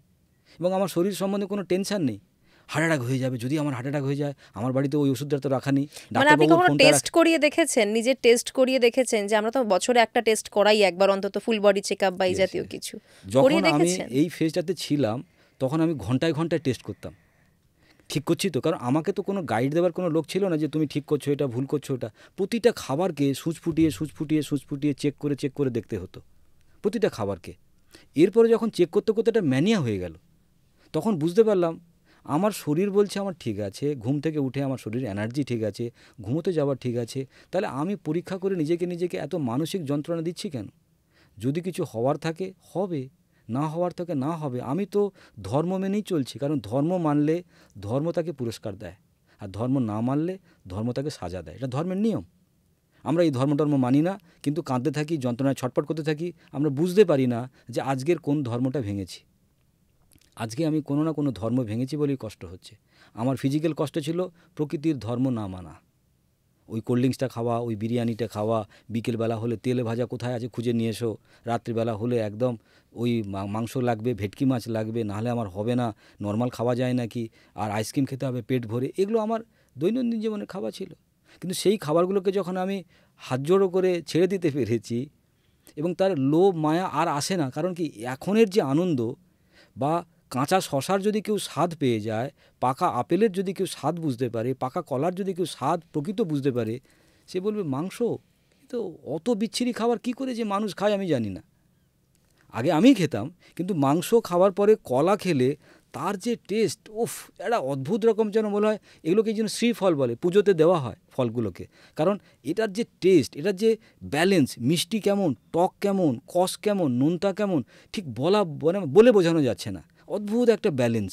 কিন্তু বাড়িতে তরকারি হয় নুন, নয় ঝাল বেশি, নয় তেতো, নয় কর্কশ, নয় অন্য কিছু, নয় জলা হয়ে গেছে, তাহলে সেগুলো যেন খাবার যেন মনে হচ্ছে সারাক্ষণ একটা জীবের মধ্যে বিকৃতি। তাহলে এই যে বিকৃতির বাইরে জীবন, সেই জীবনটা কিন্তু অনেক সুস্থের জীবন, এবং সেটাই কিন্তু সুস্থতা দিচ্ছে আজকে দিনে দাঁড়িয়ে। আপনি ফলের কথা বলছেন সকালবেলায় খেতে, কোন কোন ফল চুজ করা বেটার হবে? কেননা একসঙ্গে ধরুন অনেকগুলো প্যাটার্ন আছে ফলের, কোন কোন ফল আমরা একসঙ্গে খেতে পারি আর কোন কোন ফল পারি না? এটার সময় আমি সবাইকে একটা গল্প বলি যে দিল্লি থেকে কলকাতা ট্রেন আসছে, ট্রেনটার ট্র্যাক একটাই, সেখানে মালগাড়ি আছে, লোকাল ট্রেন আছে, রাজধানী এক্সপ্রেস আছে, আর তুমি হচ্ছে স্টেশন মাস্টার। এই ট্রেন লাইনটা কি আমাদের মুখ থেকে একদম কোলন অবধি যে জায়গাটা 30 ফিটের এই রাস্তাটা, এটা হচ্ছে আমাদের লাইন, ট্রেন লাইন।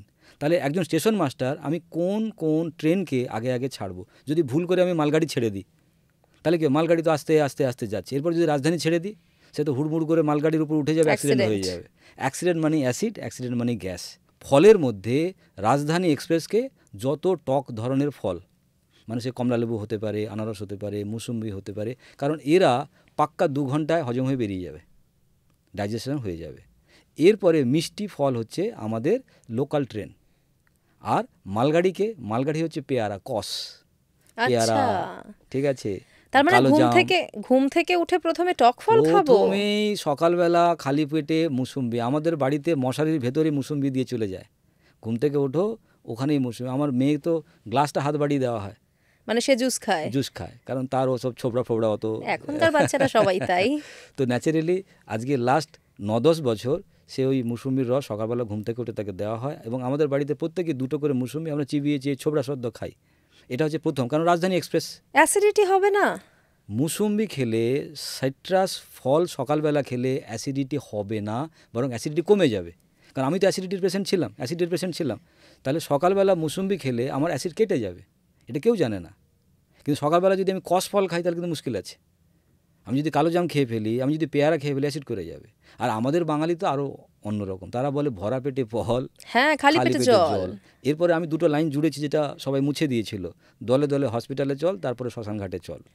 ঠিক আছে, তার কারণ ভরা পেটে ফল তুমি খাবে কেন? তুমি জামাই ষষ্ঠীতে গেছো, তুমি সব খাওয়ার পরে তোমাকে শাশুড়ি বলছে একটু ফল খাও বাবা।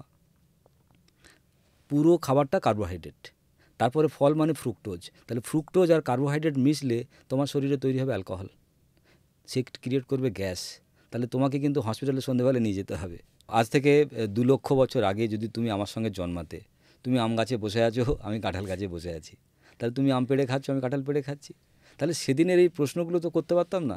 আর সেই মানুষগুলো বেঁচে ছিল বলে তাদের নাতিপুতি আজকে তুমি আমি বসে কথা বলছি। এখন যদি আমি বলি আমাদের ওই রকম খাবার না খেলে আমরা বাঁচবো কী করে, আমাদের চলবে কী করে, কিন্তু ওই খাবারই তো খেয়ে প্রকৃতিতে সবাই বেঁচে ছিল, বেঁচে আছে। আজকে আমাদের এই কষ্ট কেন? আমি ডাক্তারবাবু বা হসপিটাল বা মেডিসিনের এগেনস্টে কোনো বিপ্লব করতে চাই না। আমার বক্তব্য হচ্ছে সুস্থ থাকো, সুস্থ রাখো। তাহলে সুস্থ থাকতে গেলে প্রকৃতির সঙ্গে তোমাকে চলতে হবেই। আজ চলো, কাল চলো, মঙ্গলবার চলো, আমি জানি না, চলতে হবে। আমি চলেছি, আমি সুস্থ আছি, এবং আমি বহু মানুষকে চলার পথের কথা বলছি, তার জন্য বই লিখেছি, তার জন্য বিভিন্ন আলোচনা সভা করছি, সেগুলোতে মানুষ সুস্থ আছে। প্রচুর খাবার দাবার এমন রয়েছে মানুষ মনে করে যে এই খাবারগুলো খাওয়া যাবে না, খেলে হয়তো ক্ষতি হতে পারে। তার মধ্যে একটা হলো ধরুন আম বা কাঁঠাল। এই জাতীয় ফল যখন আমরা খাওয়ার কথা বলি তখন অনেকেই বলেন যারা ডায়াবেটিক, যাদের ডায়াবেটিস রয়েছে তারা, এবং যাদের ওজন বেড়ে যাচ্ছে তাদের খুব একটা বেশি আম খাওয়া ভালো না, কাঁঠাল খাওয়া ভালো না। এটা কি সত্যি? এটা কোনোটাই সত্যি নয়। তার কারণ কি, পৃথিবীতে ওই যে আগের কথাটা বললাম যে আমরা খেতে এসেছি প্রকৃতির খাবার। সে আম হলে হবে, কাঁঠাল হলে হবে, জাম হলে হবে। সেখানে আমার তৈরি খাবারেরকে দিয়ে ব্যাখ্যা করে প্রকৃতির সঙ্গে লড়াই করছি, মানে খোদার উপরে খবরদারি করার মতো। আমাদের আম খেলে সুগার কমবে কেন? কারণ তুমি যদি 100 গ্রাম রুটি খাও তোমার গ্লুকোজ বাড়বে 100 গ্রাম, সে বলছি। আর যদি তুমি 100 গ্রাম আম খাও তোমার গ্লুকোজ বাড়বে 50 গ্রাম। তার মানে তুমি কোনটা খাবে? ফল খাবে। সুতরাং ফল ছাড়া আমাদের জীবনের সঙ্গে কোনো যুক্ত নেই। শুধু যে তোমার ডায়াবেটিক তা নয়, ফলের মধ্যে ভিটামিন মিনারেল সব কিছু আছে। এবার গড়বড় কোথায় হয়? আমার এই আলোচনা শুনলো, সকালবেলা পেট ভর্তি করে আম খেয়ে নিল, দুপুরবেলা বলছে স্যারেরটা শুনবো না, আমারটা শুনবো, দুপুরবেলা ভাত মাছ তরকারি বেশ করে খেয়ে নিল। তার মানে কি হলো? তার ক্যালোরি কনজামশনটা বেড়ে গেল। দুপুরবেলা যদি সে শশা, গাজর, বিট, টমেটো, ধনেপাতা এই ধরনের স্যালাড করে খেত, তাহলে এই ফলের সঙ্গে এই স্যালাড গিয়ে একটা ব্যালেন্স হয়ে যেত, তাহলে গড়বড় হতো না। সেই জন্য এই প্রসঙ্গটাকে আমরা এভাবে ভাবলে আর কিন্তু প্রবলেম থাকবে না। সুতরাং আমার রোগ হোক, ডায়াবেটিক হোক, কি যা কিছু প্রবলেম হোক, সেখানে ফল বা প্রকৃতির খাবার কোনো দুর্ঘটনা ঘটাবে না। আপনি অনেক সময় বলেন যে মানুষ চাইলেই 100 বছর বাঁচতে পারে। একদম। এটা কেন বলেন? মানুষের আয়ু কত? 120 বছর থেকে 150 বছর। 150 বছর? এটাই তো মানুষের ডিএনএর আয়ু, নর্মাল ডিএনএর আয়ু।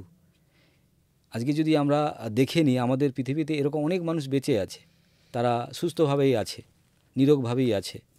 কিন্তু প্রচুর মানুষ নেই, তারা 50 বছর বয়সে হলেই তাদের অবস্থা খারাপ হয়ে যাচ্ছে। এখন তো 20 বছর বয়স হলেও নষ্ট হয়ে যাচ্ছে। তোমার এই শরীর, এটাকে মন্দির বলো আর মসজিদ বলো, এটা টিকে আছে তোমার দেওয়া আহারের মাধ্যমে। কারণ সূর্য লাইট তুমি কন্ট্রোল করো না, কোনো নেতা মন্ত্রী কন্ট্রোল করে না, বাতাস অটোমেটিক, জল অটোমেটিক। তাহলে শুধু কন্ট্রোল করো তোমার আহারকে। তাহলে তুমি আহার যেটা নাও তোমার শরীরের জন্য, সেটা যদি তোমার শরীরের জন্য আহারই না হয়ে থাকে, তাহলে তোমার মন্দির বলো মসজিদ বলো টিকবে কী করে? তাহলে তুমি যদি প্রকৃতির খাবার খাও, তাহলে প্রকৃতির দায়িত্ব তোমাকে ওই ডিএনএ পর্যন্ত, ওই 120 বছর যে তোমার পরমায়ু, 130 বছর যে তোমার পরমায়ু, সেই পরমায়ু পর্যন্ত তোমাকে নিয়ে যাবে, এবং নিরোগভাবে। তার জন্য কোনো চিন্তা করার কিছু নেই। সেই জন্য আমরা অনেক সময় তুমি দেখবে ব্লু জোনের কথা বলি। ব্লু জোন, পৃথিবীতে একটা কথা আছে, 5খানা এরকম জায়গা আছে, স্পট খুঁজে পাওয়া গেছে যেখানকার মানুষ দীর্ঘদিন বাঁচে, ডাক্তার ছাড়া, ওষুধ ছাড়া, অপারেশন ছাড়া। তাদের আসল কারণ কি? ফুড প্যাটার্ন, লাইফস্টাইল, শরীর এবং মন। তারা খুব মানসিকভাবে প্রসন্ন থাকে, প্রকৃতির ভেতরে থাকে, তাদের খাওয়া দাওয়া খুব ন্যাচারাল, সুতরাং তাদের জীবন ওরকম। সুতরাং ব্লু জোন বাহাদুরি করেছে এরকম কিছু নয়। ব্লু জোনের মানুষ তুমিই ছিলে, তুমি বাহাদুরিটা না করে তুমি পাকামি করেছো, তার দায়ভার তো প্রকৃতি নেবে না। খাওয়া দাওয়ার পাশাপাশি আরও একটা কথা বলতে হবে, সেটা হচ্ছে ওষুধ, যেটা আমাদের এখন একদম রেগুলারের জীবনে চলে এসেছে। দৈনন্দিন জীবনে ওষুধটা আমরা প্রত্যেকে খাই, অ্যালোপ্যাথি বলুন, হোমিওপ্যাথি বলুন, আয়ুর্বেদিক বলুন, সবই চলছেই। সেক্ষেত্রে আপনি ওষুধ নিয়ে কি বলবেন? মানে আমাদের এই খাওয়া দাওয়া করলে ওষুধগুলো কি আস্তে আস্তে সব বন্ধ হয়ে যেতে পারে, আমরা প্রয়োজন না যখনই পড়তে পারে? হ্যাঁ একদমই, আমরা যখন ওষুধ খাই, ওষুধ মানে সামথিং প্রবলেম, তাহলে প্রবলেমকে ঠেকানোর জন্য, কিন্তু আমরা কখনোই দেখছি না প্রবলেমটার কারণ কী। ধরো আমরা এখানে বসে কথা বলছি, কলিং বেল বাজছে, তুমি কলিং বেলটা বিরক্ত বোধ করছো, কিন্তু কলিং বেলটা কী বলতে চাইছে?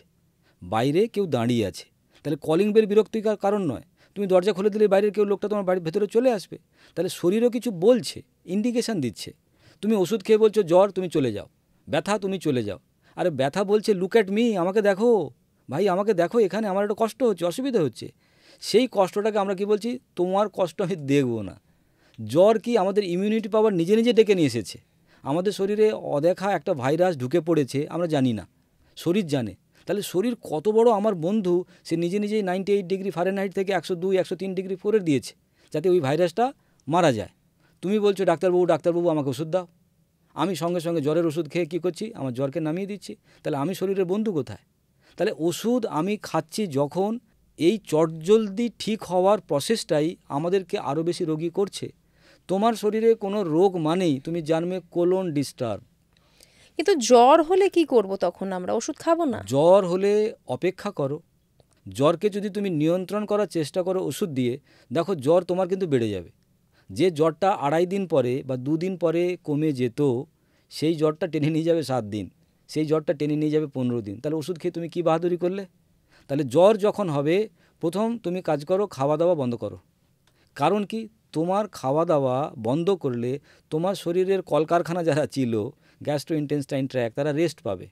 তাহলে তোমার ইমিউনিটি ফাইট করতে পারবে, বা তোমার শরীরের রোগ প্রতিরোধ ক্ষমতা ওই ভাইরাস বা ওই রোগের বিরুদ্ধে ফাইট করতে পারবে। তখন যদি তুমি মন্ডা মিঠাই গিলে ফেলো, তাহলে শরীরের অর্ধেক সেনাপতিরা তারা ওই কাজে ব্যস্ত হয়ে যাবে। 2 কি, শরীরের টেম্পারেচার বাড়ছে মানে জ্বর, তাকে বলছি। তাহলে তুমি গরম জলে পা ডুবিয়ে বা বডি অবধি যদি তোমার বাথটাব থাকে, তুমি গরম জলে শুয়ে থাকো। তাহলে আমি কী করছি, আমার বডিকে হেল্প করছি, বা তুই কেন গরম করবি, আমিও গরম করছি তোর সঙ্গে। তাতে কিন্তু তুমি 2-3 ঘন্টা পরে দেখবে তোমার জল আস্তে আস্তে নেমে আসবে। এবং আমরা যদি জ্বরের সময় খাবার খাই, জ্বর বেশি বেড়ে যায়। জ্বরের সময় চুপচাপ পড়ে থাকো, গরু পড়ে থাকে, ছাগল পড়ে থাকে, বাঘ পড়ে থাকে, তুমি কেন পড়ে থাকবে না? আগেকার দিনে যে মায়েরা বলতো জ্বরের সময় ভাত খেতে নেই, এটাই কি তার কারণ? ডেফিনেটলি, সেই জন্য তারা ফ্লুইড দিত, লিকুইড খাবার দিত। আমি আমার পেশেন্টদেরকে বা আমার বাড়ির লোকজনকে বা আমার রিলেটিভকে জ্বর হলে বলি, তুমি পড়ে থাকো চুপচাপ, এরপরে যদি খিদে পাবে সকালবেলা উঠে তুমি মুসুম্বি খাওয়া শুরু করো, সিট্রাস ফুড। মুসুম্বি কেন? মুসুম্বি হচ্ছে ভিটামিন সি। ভিটামিন সি ইমিউনিটিকে আপ করবে, রোগ প্রতিরোধ ক্ষমতা অটোমেটিক তৈরি হবে, সুতরাং তোমার শরীরের চাঙ্গা হবে, শক্তিশালী হবে, একটা নিউট্রিশনও তুমি পেয়ে গেলে। এরপরে যদি তোমার খিদে লাগে, তুমি আস্তে আস্তে ফ্রুটস খাও, আস্তে আস্তে স্যালাড খাও, কোনো প্রবলেম নেই। আর যদি দরকার হয় কোলন ডিটক্সিফিকেশান করো। মেজর লোক এটাকে কি করে, দেখে না, ও এটা নোংরা জিনিস, এটাকে দেখবো না। পেট পরিষ্কার হওয়াটা মানুষরা খুব অপছন্দ করে, এটা নিয়ে বলতে চায় না। খুব খুঁটিয়ে খুঁটিয়ে জিজ্ঞেস করলে তখন বলে, হ্যাঁ আমার ওই 2 দিন ছাড়া হয়, 3 দিন ছাড়া হয়। এবার ভাবুন, প্রতি ঘন্টায় খাবার খেয়ে নিচ্ছে, কিন্তু 2 দিন তার ওটা আটকে আছে। তাহলে ভাবুন, পৌরসভার ওই ক্যানেলের মতো অবস্থা হয়ে গেছে। তাহলে সেখান থেকে তার কেন মাইগ্রেন হবে না? সে বেঁচে আছে, এটাই বিশাল বড় বিস্ময়। তার ভেতরে গ্যাস হয়ে গিয়ে মাথা ফেটে যাচ্ছে যন্ত্রণায়, সে বলছে আমাকে ওষুধ দাও, মাথা যন্ত্রণা ঠিক করব। গ্যাস কমে গেলেই বাবা তোমার ঠিক হয়ে যাবে। তাহলে এই সামান্য জিনিসটা যখন আমি করাচ্ছি, রেজাল্ট পাচ্ছি। সুতরাং এটা কোনো রকম ধরনের কল্পনা দিয়ে আমার তৈরি করা নয়। যদি কোনো মানুষের গ্যাসের প্রবলেম হয়, প্রচণ্ড কষ্ট হচ্ছে, সেই মুহূর্তে সে মানুষটির কি করণীয় যদি সে ওষুধ না নেয়? তাহলে ওকে, গ্যাসের প্রবলেম মানে কোলন পরিষ্কার করতে হবে। রনে বনে জলে জঙ্গলে যেখানেই বিপদে পড়িবে, সমীর কুমার ধারার কোলন ডিটক্সিফিকেশান স্মরণ করিবে। আমি সবাইকে বলি এটাই ভাবে, তোমার জ্বর হয়েছে, কোলন ডিটক্সিফিকেশান, মাথা যন্ত্রণা করছে, কোলন ডিটক্সিফিকেশান, মারা যাবো মনে হচ্ছে, হার্ট অ্যাটাক হয়ে যাবে, গার্লফ্রেন্ড চলে গেছে, ইচ্ছে করছে, কোলন ডিটক্সিফিকেশান করে নাও, দেখবে এমনি শান্ত হয়ে যাবে। কারণ আমাদের কোলন ঠান্ডা হয়ে গেলে শরীর ঠান্ডা হয়ে যায়। আমারও যখন কোনো প্রবলেম হয়, মনে হচ্ছে নাক ফাঁক থেকে একদম কোথাও ভাইরাস অ্যাটাক হয়ে গেছে, হয়তো ঠান্ডা, হয়তো ভিজে গেছি, বা এসি গাড়িতে হয়তো থেকেছি, রাত্রেবেলা হয়তো ফ্যানটা বন্ধ করতে ভুলে গেছি, সকালবেলা উঠে কোলন ডিটক্সিফিকেশন করলাম, মুসুম্বি খেলাম, আর খাওয়াগুলো একটু একটু দেরি করে দিলাম, যতক্ষণ পর্যন্ত খিদে না পাচ্ছে খাচ্ছি না, ঠিক হয়ে গেলাম। আপনি বারবার কোলন ডিটক্সিফিকেশনের কথা বলছেন, প্রসেসটা কি? প্রসেসটা এটা একটা খুবই ছোট প্রসেস। আমার পেট পরিষ্কার হয়ে যাবে তার একটা বিজ্ঞানসম্মত প্রসেস আছে। যেটাকে আমরা নাম দিয়েছি কোলন ডিটক্সিফিকেশান। সেটা আমাদের আরোগ্যম সেন্টারেও হয়, আমরা বাড়িতেও দিয়ে দিই। সে বাড়িতে নিয়ে গিয়ে পেট সাফ করে নেবে। মানে সেটার কিছু খেতে process। হবে নাকি? একটা প্রসেস আছে যার ফলে আমার সকালবেলা ওই মোশনটা ক্লিয়ার হয়ে সব নোংরাটা বেরিয়ে যাবে। এটাকে বলছি আমরা কোলন ডিটক্সিফিকেশান। মানে সেটা একবারে হবে না বারবারে? মানে সেই দিনটা নষ্ট হবে না তো? একবারই। মানে আমার সকালবেলা এখন কি হয়, আমার কখন মোশন আসবে ওয়েট করে থাকতে হয়, কিন্তু কোলন ডিটক্সিফিকেশান আমি যখন চাইবো তখনই মোশন আসবে। ধরুন আমাকে রাত 4টের সময় ফ্লাইট ধরতে হবে, কিন্তু আমার সকাল 8টার সময় টয়লেটে যাওয়ার অভ্যেস, তাহলে আমি ওই দিন কী করবো? তাহলে আমি 4টের আগে উঠে কোলন ডিটক্সিফিকেশান করে নিলাম, আমার পেট সাফ হয়ে গেল, অসুবিধা নেই, তাহলে পেট আমাকে ডিস্টার্ব করবে না। ঠিক আছে, মানে সেটাও সম্ভব। সেটাও সম্ভব। এবং যাদের ধরুন খুব ঠান্ডা লাগার সমস্যা, সর্দি আমরা যেটাকে বলি, খুব সহজেই কোল্ড অ্যান্ড কাফ এই প্রবলেমটা হয়ে যায়, তাদের জন্য? শরীরে যদি গ্যাস না থাকে তোমার সর্দি কোনদিন লাগবে না। তোমার যদি কোলন চেপে যায়, মিউকাস মেমব্রেন বেরিয়ে গিয়ে কোলনটা কাছাকাছি চলে এসেছে, তোমার কিন্তু নাক বন্ধ হয়ে যাবে, তখন তুমি নাগে নাগে কথা বলবে। কোলন সাফ হয়ে যাবে, নাক ছেড়ে যাবে, মানে এটা যেন ম্যাজিক হবে। মানে এই কোলন সাফ হলো, এই নাক ছেড়ে গেল। মানে তুমি ভাবছো কী করবো রে বাবা, কী ড্রপ দেবো রে বাবা, কী খাবো রে বাবা, আমি কাঢ়া খাবো কি না, ভেপার নেবো কি না, কোলন তোমার ক্লিয়ার হয়ে যাবে, নাকও তোমার ছেড়ে যাবে। মানে ম্যাজিক্যাল। মানে আমাদের শরীরের বায়ু না বাড়লে না পিত্ত প্রবলেম হবে, না কাফা প্রবলেম হবে। আমাদের মাথা থেকে বুক পর্যন্ত এই জায়গাটাকে নিয়ন্ত্রণ করে জল, এটাকে আমরা বলি কাফা। বুক থেকে নাভি পর্যন্ত এই যে জায়গাটা, এটাকে নিয়ন্ত্রণ করে পিত্ত, মানে উত্তাপ, হজম হয়ে যাওয়া, ডাইজেশন হয়ে যাওয়া, পেট পরিষ্কার হয়ে যাওয়া, ডিপেন্ড করে আমাদের উত্তাপ। নাভি থেকে পায়ের তলা, এটাকে ডোমিনেট করে বায়ু, মানে ভাতা। তাহলে আমাদের বায়ু যদি বেড়ে যায়, সঙ্গে সঙ্গে বায়ুতে আগুন বেড়ে যাবে। মানে যদি আগুন যদি বাতাস দাও, তাহলে কি আগুন বাড়তে থাকবে? আবার আগুন যদি বাড়ে, তাহলে তোমার যে উপরে জল আছে সে শুকোতে থাকবে। তাহলে একটার সঙ্গে একটা কীরকম কোরিলেটেড, বুঝতে পারছো? লিঙ্কড, পুরো লিঙ্কড। কতটা সায়েন্টিফিক। এবং সেটাকেই আমাদের আয়ুর্বেদের সায়েন্স বলা হয়েছে কাফা পিত্ত ভাতা। যেমন পৃথিবীতে সূর্য আছে, দ্যাট ইজ পিত্ত। পৃথিবীতে জল আছে, দ্যাট ইজ কল কাফা। পৃথিবীতে বায়ু আছে, দ্যাট ইজ কল ভাতা। তাহলে এই পুরো পৃথিবীর মানচিত্র বদলে দিতে পারে একমাত্র বাতাস। বাতাস মেঘকে টেনে নিয়ে গিয়ে যেখানে বৃষ্টি করাবে, সেখানে প্রাণের সঞ্চার হবে। আর যেখান থেকে মেঘ উড়িয়ে নিয়ে চলে যাবে, সেখানে মরুভূমি হয়ে যাবে। সুতরাং তোমার জীবনে মরুভূমি আর তোমার জীবনে সবুজায়ন ডিপেন্ড করছে ওই কিন্তু ভাতা বা বায়ু। সুতরাং বায়ুকে শান্ত করো। বায়ু শান্ত না হলে সে কিন্তু তোমাকে পাগল করে দেবে, মৃগী রুগী বানিয়ে দেবে, এপিলেপসি রুগী বানিয়ে দেবে, হার্ট অ্যাটাক করে দেবে, স্ট্রোক করে দেবে। তাহলে স্ট্রোকের পেছনে আমরা বলি হার্টের রিলেশান, ব্লাডের কোলেস্টেরলের রিলেশান। না না না না না না, যার বায়ু চড়ে যাবে তার কিন্তু হার্ট ফেল হয়ে যেতে পারে, স্ট্রোক হয়ে যেতে পারে, প্যারালাইসিস হয়ে যাবে। তাহলে বায়ু যদি রিল্যাক্স থাকে, তার জীবনে হার্ট ফেল হবে না, তার জীবনে কোনোদিন প্যারালাইসিস আর হবে না। তার মানে বায়ু নিয়ন্ত্রণ কিভাবে হবে? ফুড, বদহজম। বদহজম হলে বায়ু। সেই জন্য বদহজমকে যদি কেউ কন্ট্রোল করতে পারে, জিততে পারে, তাহলে তার সব জিত হয়ে যাবে। আর বদহজম জিতবে কি করে? প্রকৃতির ধর্ম মেনে। প্রকৃতির ধর্ম কি? বাঁচা ইজ ইকুয়াল টু কাঁচা। সুতরাং অল আর লিঙ্কড। ঠিক আছে দাদা, এখন একটা রোগ নিয়ে মানুষ ভীষণ ভয়ে আছে, সেটা হলো ক্যান্সার। মানে একটা সময় ছিল আমরা হয়তো 9 মাসে 6 মাসে ক্যান্সারের নাম শুনতাম, এখন আমরা প্রায় প্রতিদিনই শুনি এর হয়েছে তার হয়েছে। এটার কি সলিউশন বলে আপনার মনে কোনো হয়? ক্যান্সার পেশেন্ট যখন আমার কাছে আসে, তখন আমার কাজ তাকে ভালো করে অবজার্ভ করা আর কমিউনিকেশন করা, তার মানসিক গঠন সম্বন্ধে জানা। কোনো মানুষের মানসিকতা যদি বিগড়ে না যায়, তার ক্যান্সার হতে পারে না। ক্যান্সার একটা মাল্টিপল অর্গান ডিসঅর্ডারের কারণ। মানে একটা অর্গান ডিসঅর্ডার হয়ে গেছে এরকম না, মাল্টিপল অর্গান ডিসঅর্ডার হয়ে গেছে। হরমোন গ্ল্যান্ড ডিসঅর্ডার হয়ে গেছে, নার্ভাস সিস্টেম ডিসঅর্ডার হয়ে গেছে, তার সঙ্গে সঙ্গে গ্যাস্ট্রো ইন্টেস্টাইন ডিসঅর্ডার হয়ে গেছে, আরও কিছু ডিসঅর্ডার হয়ে গেছে। তার সম্মিলিত রূপকে আমরা বলছি ক্যান্সার। কিন্তু ম্যালিগন্যান্সি? ওটাকেই বলছি, মানে শরীর কাজ করতে পারছে না, শরীরের সেল ডিস্ট্রয় হয়ে যেত, সে বেঁচে যাচ্ছে আবার। এটাই তো তাকেই বলছি আমার ক্যান্সার, এবং সে দ্রুত গতিতে বাড়ছে। তাহলে এই যে ইমব্যালেন্সের কারণ, এটার মেন আসল কারণ কিন্তু hormonal disorder. Breast cancer, colon cancer, thyroid cancer, এটা ঘরে ঘরে লোকের। এবং প্রতিটা মানুষ ঝগড়ুটে, প্রতিটা মানুষ কাঁদুনে, প্রতিটা মানুষ হচ্ছে কমপ্লেন্টিভ অ্যাটিটিউড তাদের, তারা সবসময় কিছু মেনে নিতে পারছে না। সেই জন্য আমি তাদের জন্য একটা ফর্মুলা বানিয়েছি, যত শরীরের রোগ জমা, চাইতে হবে তোমাকে ক্ষমা। ক্ষমা কেন? কারণ পৃথিবীতে বেঁচে থাকার জন্য প্রতিটা মানুষের সহযোগিতায় তুমি বেঁচে আছো। আজকে যে মানুষটাকে তুমি গালাগাল করছো, যে মানুষটাকে তুমি অপছন্দ করছো, যে মানুষটাকে তুমি খারাপ বলছো, সেই মানুষটা না হলে তোমার জীবনে কিন্তু এই জায়গায় তুমি পৌঁছতে পারতে না। কিছু জিনিস তো তোমার তার ভালো লেগেছিল, তাহলে তার জন্য গ্র্যাটিটিউড কই, কৃতজ্ঞতা কই? আজকে জামা কাপড় পরছি কে বানিয়ে দিয়েছে, জুতো পরছি কে বানিয়ে দিয়েছে, চশমা পরছি কে বানিয়ে দিয়েছে, খাবার বানিয়ে দিয়েছে কে বানিয়ে দিয়েছে? আমার প্রতিটা জীবনের জন্য কেউ না কেউ দায়ী। তাহলে আমি একটা মানুষকে এভাবে অপমান, এভাবে ইনসাল্ট, এভাবে ক্রোধ করতে পারি না। আমারও অনেক ব্যবহার খারাপ আছে। সেই জন্য আমার মন যতক্ষণ শান্ত না হবে, সেই জন্য আমরা একটা প্রোডাক্ট বানিয়েছি যার নাম দিয়েছি সাহারা। যারা বেসাহারা তাদের জন্য Sahara. It's a kind of meditation product. তার মানে তোমাকে চুপচাপ শান্ত হয়ে থাকতে হবে, তার জন্য কিছু স্টোন বা ক্রিস্টাল আছে। এর সঙ্গে কিছু মুখে আমরা কিছু ওরাল ফুড সাপ্লিমেন্ট দিই বা সুপার ফুড দিই। সেগুলো খেলে তার গ্যাস্ট্রো ইন্টেস্টাইন ট্র্যাক্ট, তার মন শান্ত হবে, তার ঘুম গভীর হবে এবং তার স্ট্রেসের জন্য তার ইনফ্লেমেশন কমে যাবে। আমাদের স্ট্রেস থেকে হয় ইনফ্লেমেশন, ইনফ্লেমেশনের পরে কিন্তু আমাদের শরীরে রোগ তৈরি হয় বা মাল্টিপল অর্গান ফেল হয়ে যায়। এখানে একটা প্রশ্ন মাথায় আসছে দাদা, আমরা অনেক ছোট ছোট বাচ্চাদেরও দেখি কিন্তু ক্যান্সার হচ্ছে এখন, সেটার কি কারণ তাহলে? সেটার কারণ, বেসিক যে কারণ যদি দেখো, মায়ের গর্ভে যখন সন্তান আসছে তখন মা সন্তানের ওই 10 মাস যে অ্যাক্টিভিটি, যে মেডিসিন, যে ধরনের ফুড প্যাটার্ন নিচ্ছে সেটা কিন্তু পুরোটাই নষ্ট।